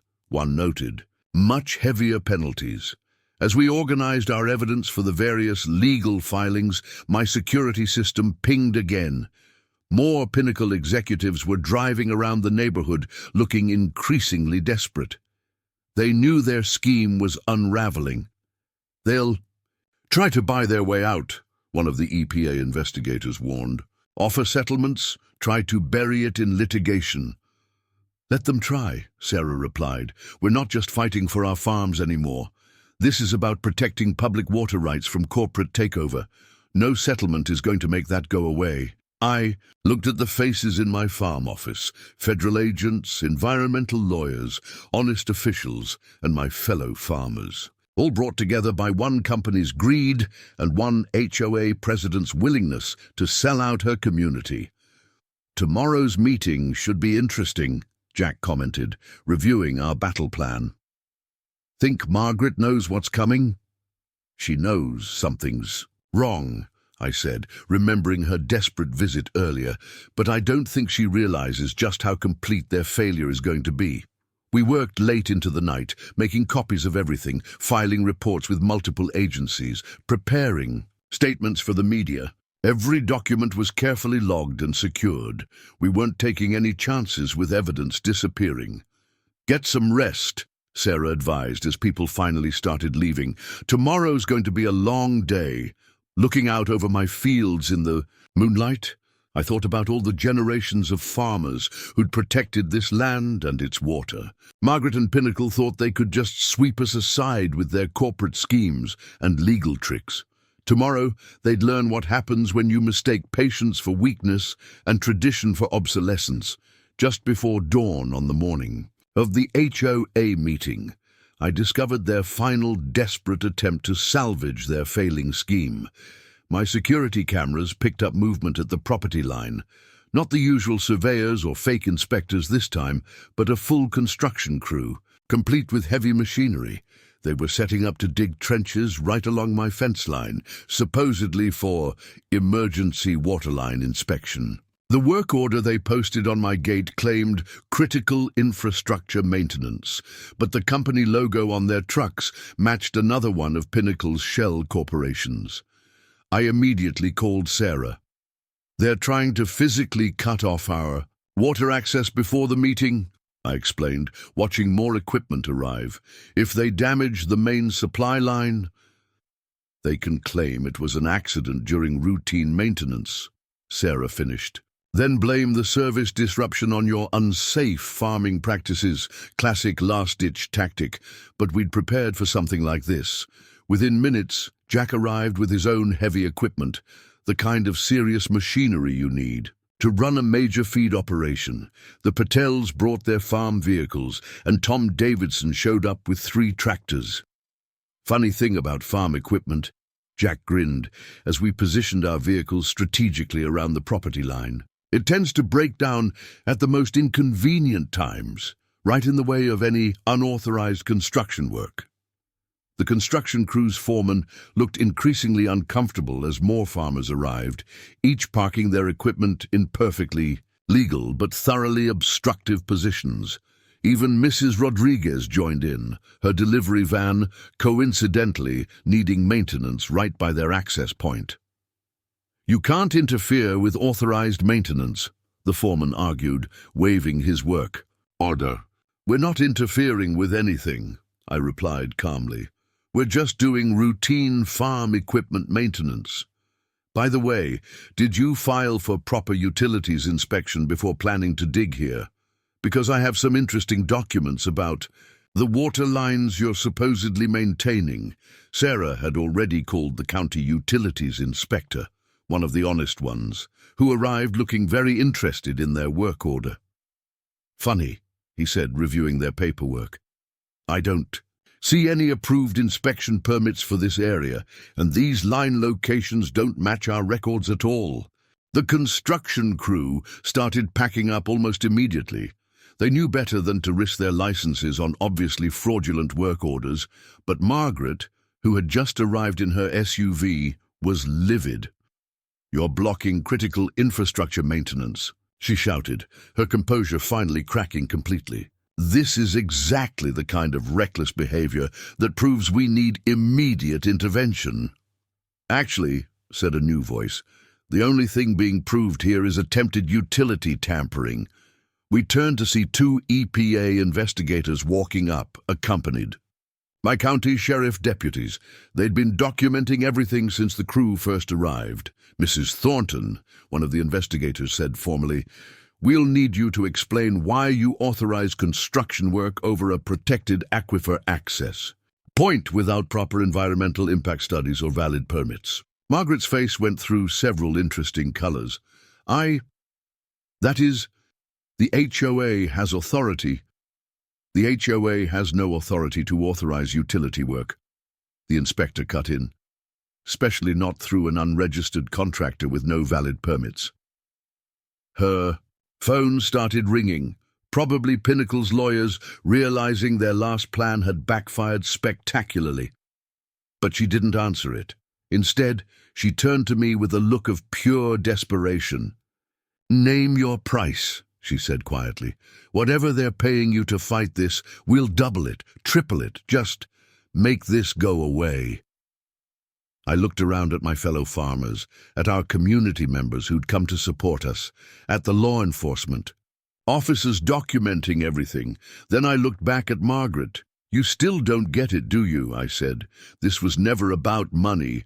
This land, this water, this community, it's not for sale. Not to you, not to Pinnacle, not to anyone." Then, "You're all fools," she spat. "Do you know what this property could be worth? What you're throwing away?" "We know exactly what it's worth," Jack replied. "That's why we're protecting it."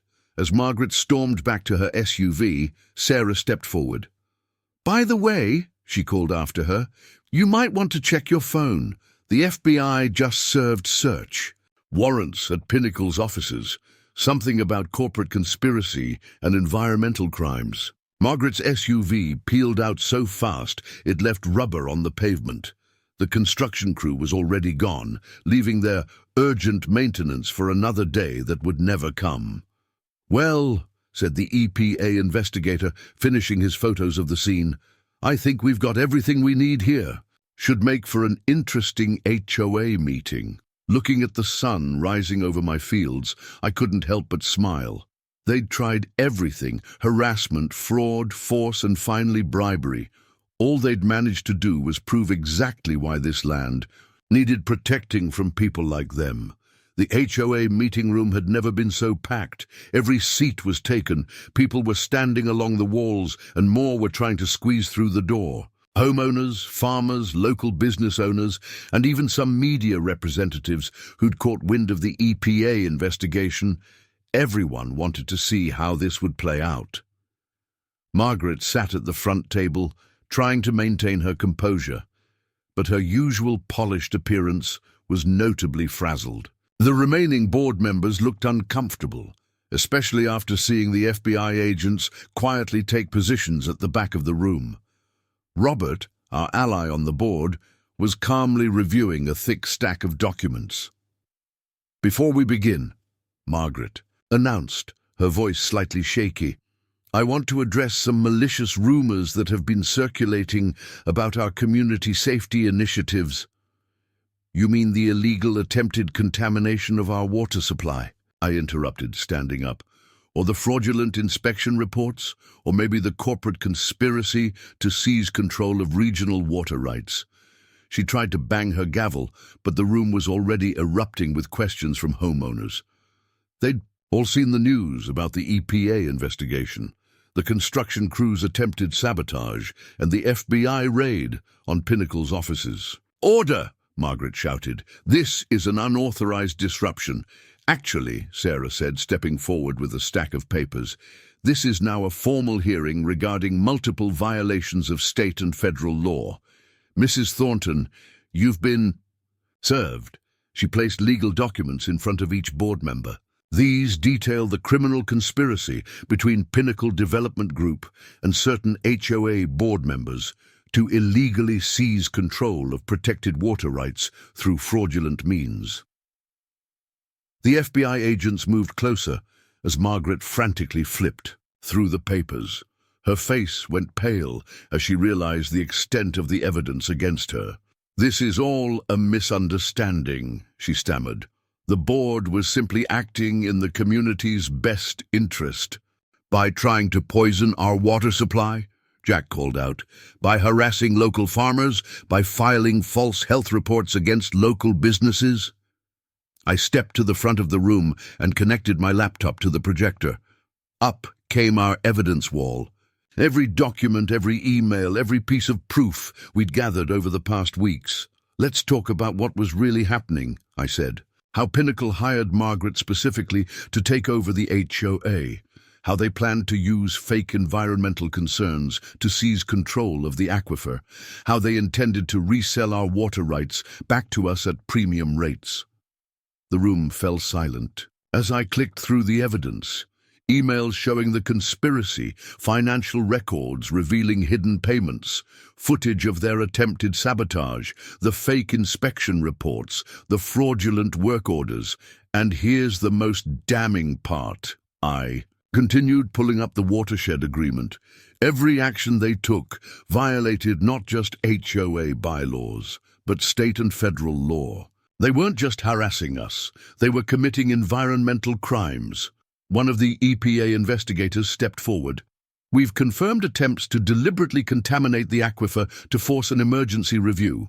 That alone carries significant federal penalties, Margaret finally cracked. You don't understand, she shouted. Do you know what this land could have been worth? The development potential? We could have transformed this backward farming community into something valuable.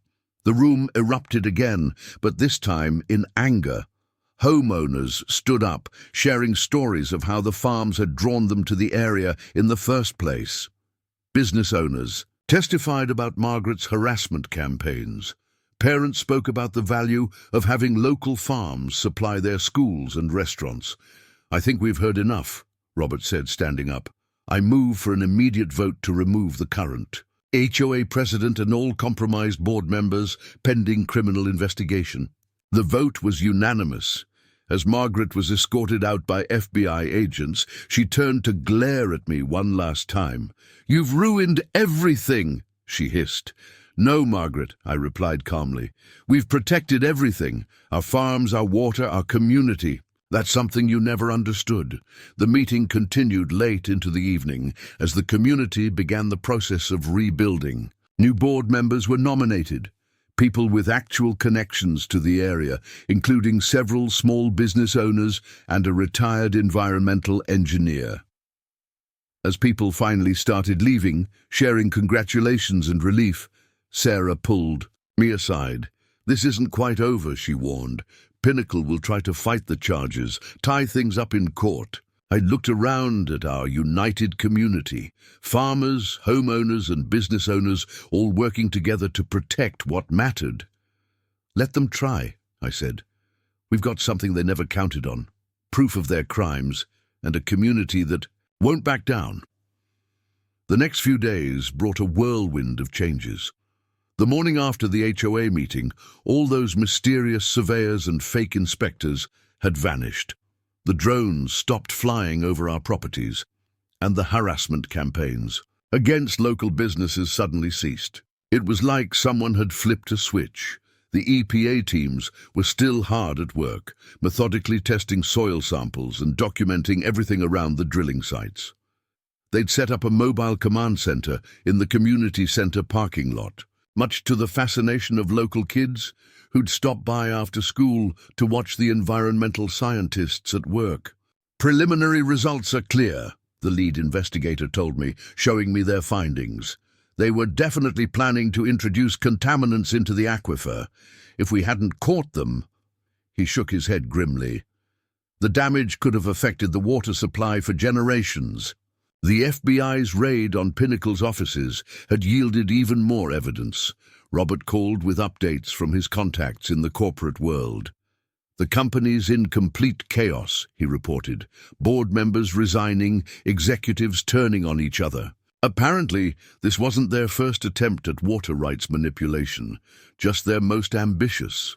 Local media had picked up the story, and it was spreading fast. Reporters were particularly interested in the community aspect, how farmers, homeowners and local businesses had united to expose corporate corruption. The headline in the county paper read, "Local farms save community water supply from corporate takeover." But the real changes were happening right in our community.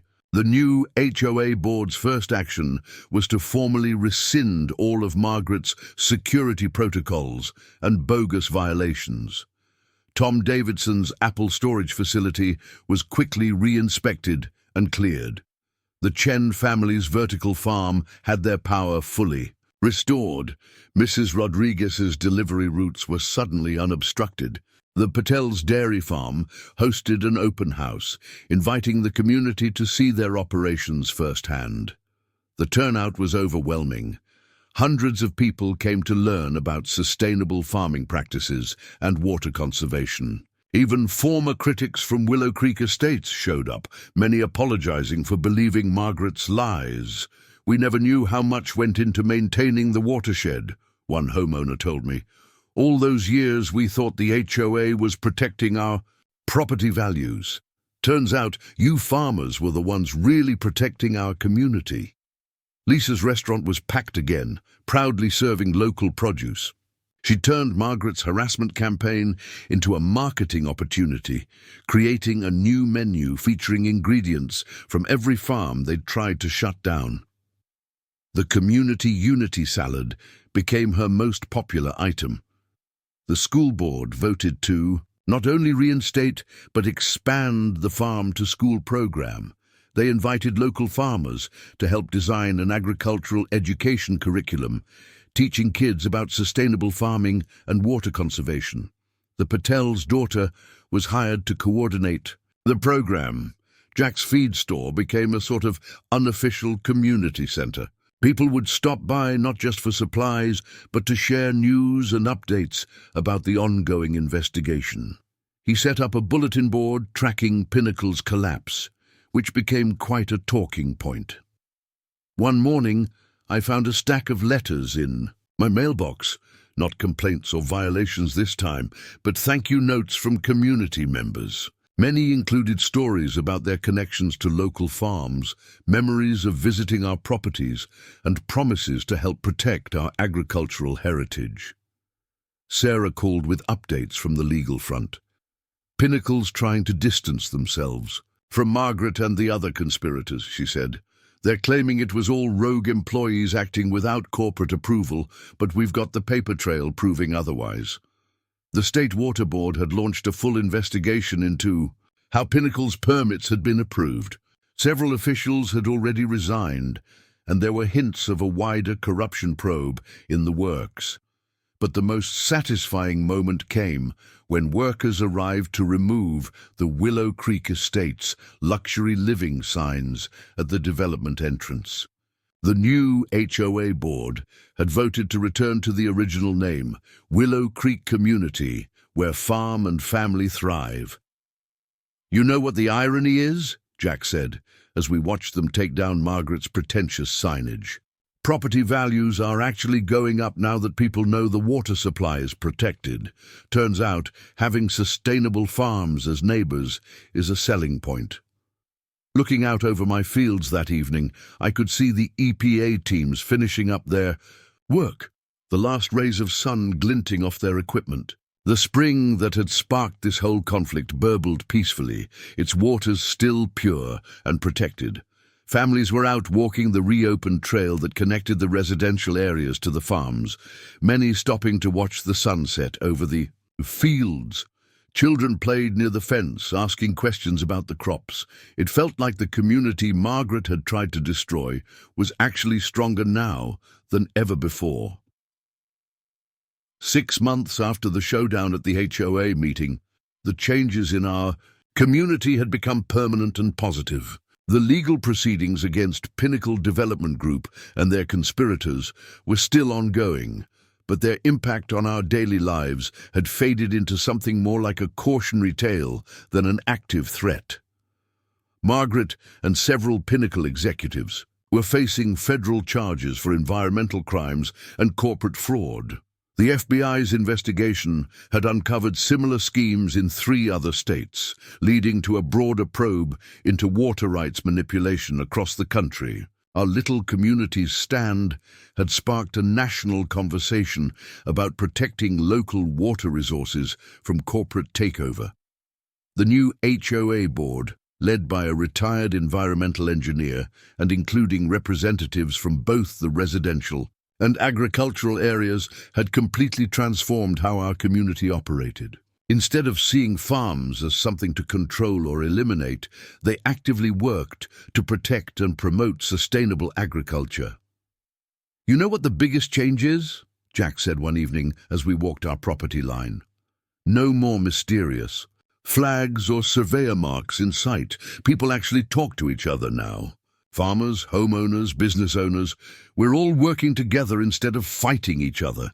He was right. The community had developed a real understanding of how interconnected we all were. The watershed agreement that my father had helped preserve wasn't just a legal document anymore. It was a symbol of how protecting natural resources benefited everyone. Sarah's law firm had started a special program helping other communities protect their water rights. "Your case created a blueprint," she explained. "We're teaching other farmers and homeowners how to recognize and resist corporate water grabs before they get as far as Pinnacle did." The Patel's dairy farm had become a model for sustainable agricultural practices. Universities were sending students to study their water conservation methods. Mrs. Rodriguez's herb business had expanded, with local restaurants competing to feature her products. The Chen family's vertical farm was hosting international delegations, interested in their innovative techniques. Even my own farm had evolved. Working with the school district, we'd set up an educational center where students could learn about water conservation and sustainable farming. The old barn, where my father had stored his careful documentation, now housed a museum of local agricultural history. Tom Davidson's apple orchard was thriving. His storage facility not only restored but improved with new eco-friendly cooling systems. The weekend farmers market had grown so popular, we had to expand it to 2 days. Lisa's restaurant had earned regional fame for its farm-to-table program, with people driving from hours away to taste truly local food. But the most meaningful change was in how people viewed the land itself. The spring on my property, which Pinnacle had seen as something to exploit, was now protected by both law and community dedication. Regular water quality testing, supported by both farmers and homeowners, showed that our agricultural practices were actually improving the watershed's health. "Your father would be proud," Jack told me one day as we watched school kids planting trees along the stream bank, part of a new conservation program. He saw this coming decades ago, kept all those records, protected the watershed agreement. He knew someday someone would try to take it all away. The attempt to seize our water rights had failed, but it had taught us all an important lesson. Corporate greed doesn't just go away, it adapts, finds new tactics, looks for new vulnerabilities. But they hadn't counted on the strength of a community united in protecting what matters. Looking out over my fields now, I see more than just crops and pastures.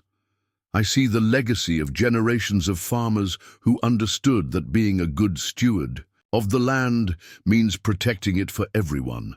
I see a community that learned the hard way that some things, like clean water and honest governance, are worth fighting for. Margaret's luxury living vision had promised exclusive privileges for a few. What we built instead was something far more valuable.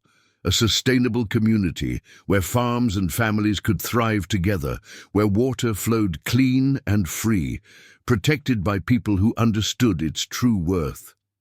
The other day, I found one of those old violation notices Margaret had sent, threatening fines for my wildflowers and parked tractor. It seems almost laughable now. They thought they could bully a farmer off his land with paper threats and corporate schemes. They never understood that real value isn't in development plans or property assessments. It's in the land itself, in clean water, in healthy soil, and in communities that come together to protect what matters. That's something worth preserving, something worth fighting for. And thanks to the strength of our community and the foresight of those who came before us, it's something we'll be passing on to future generations. Up next, you've got 2 more standout stories right on your screen. If this one hit the mark, you won't want to pass these up. Just click and check them out.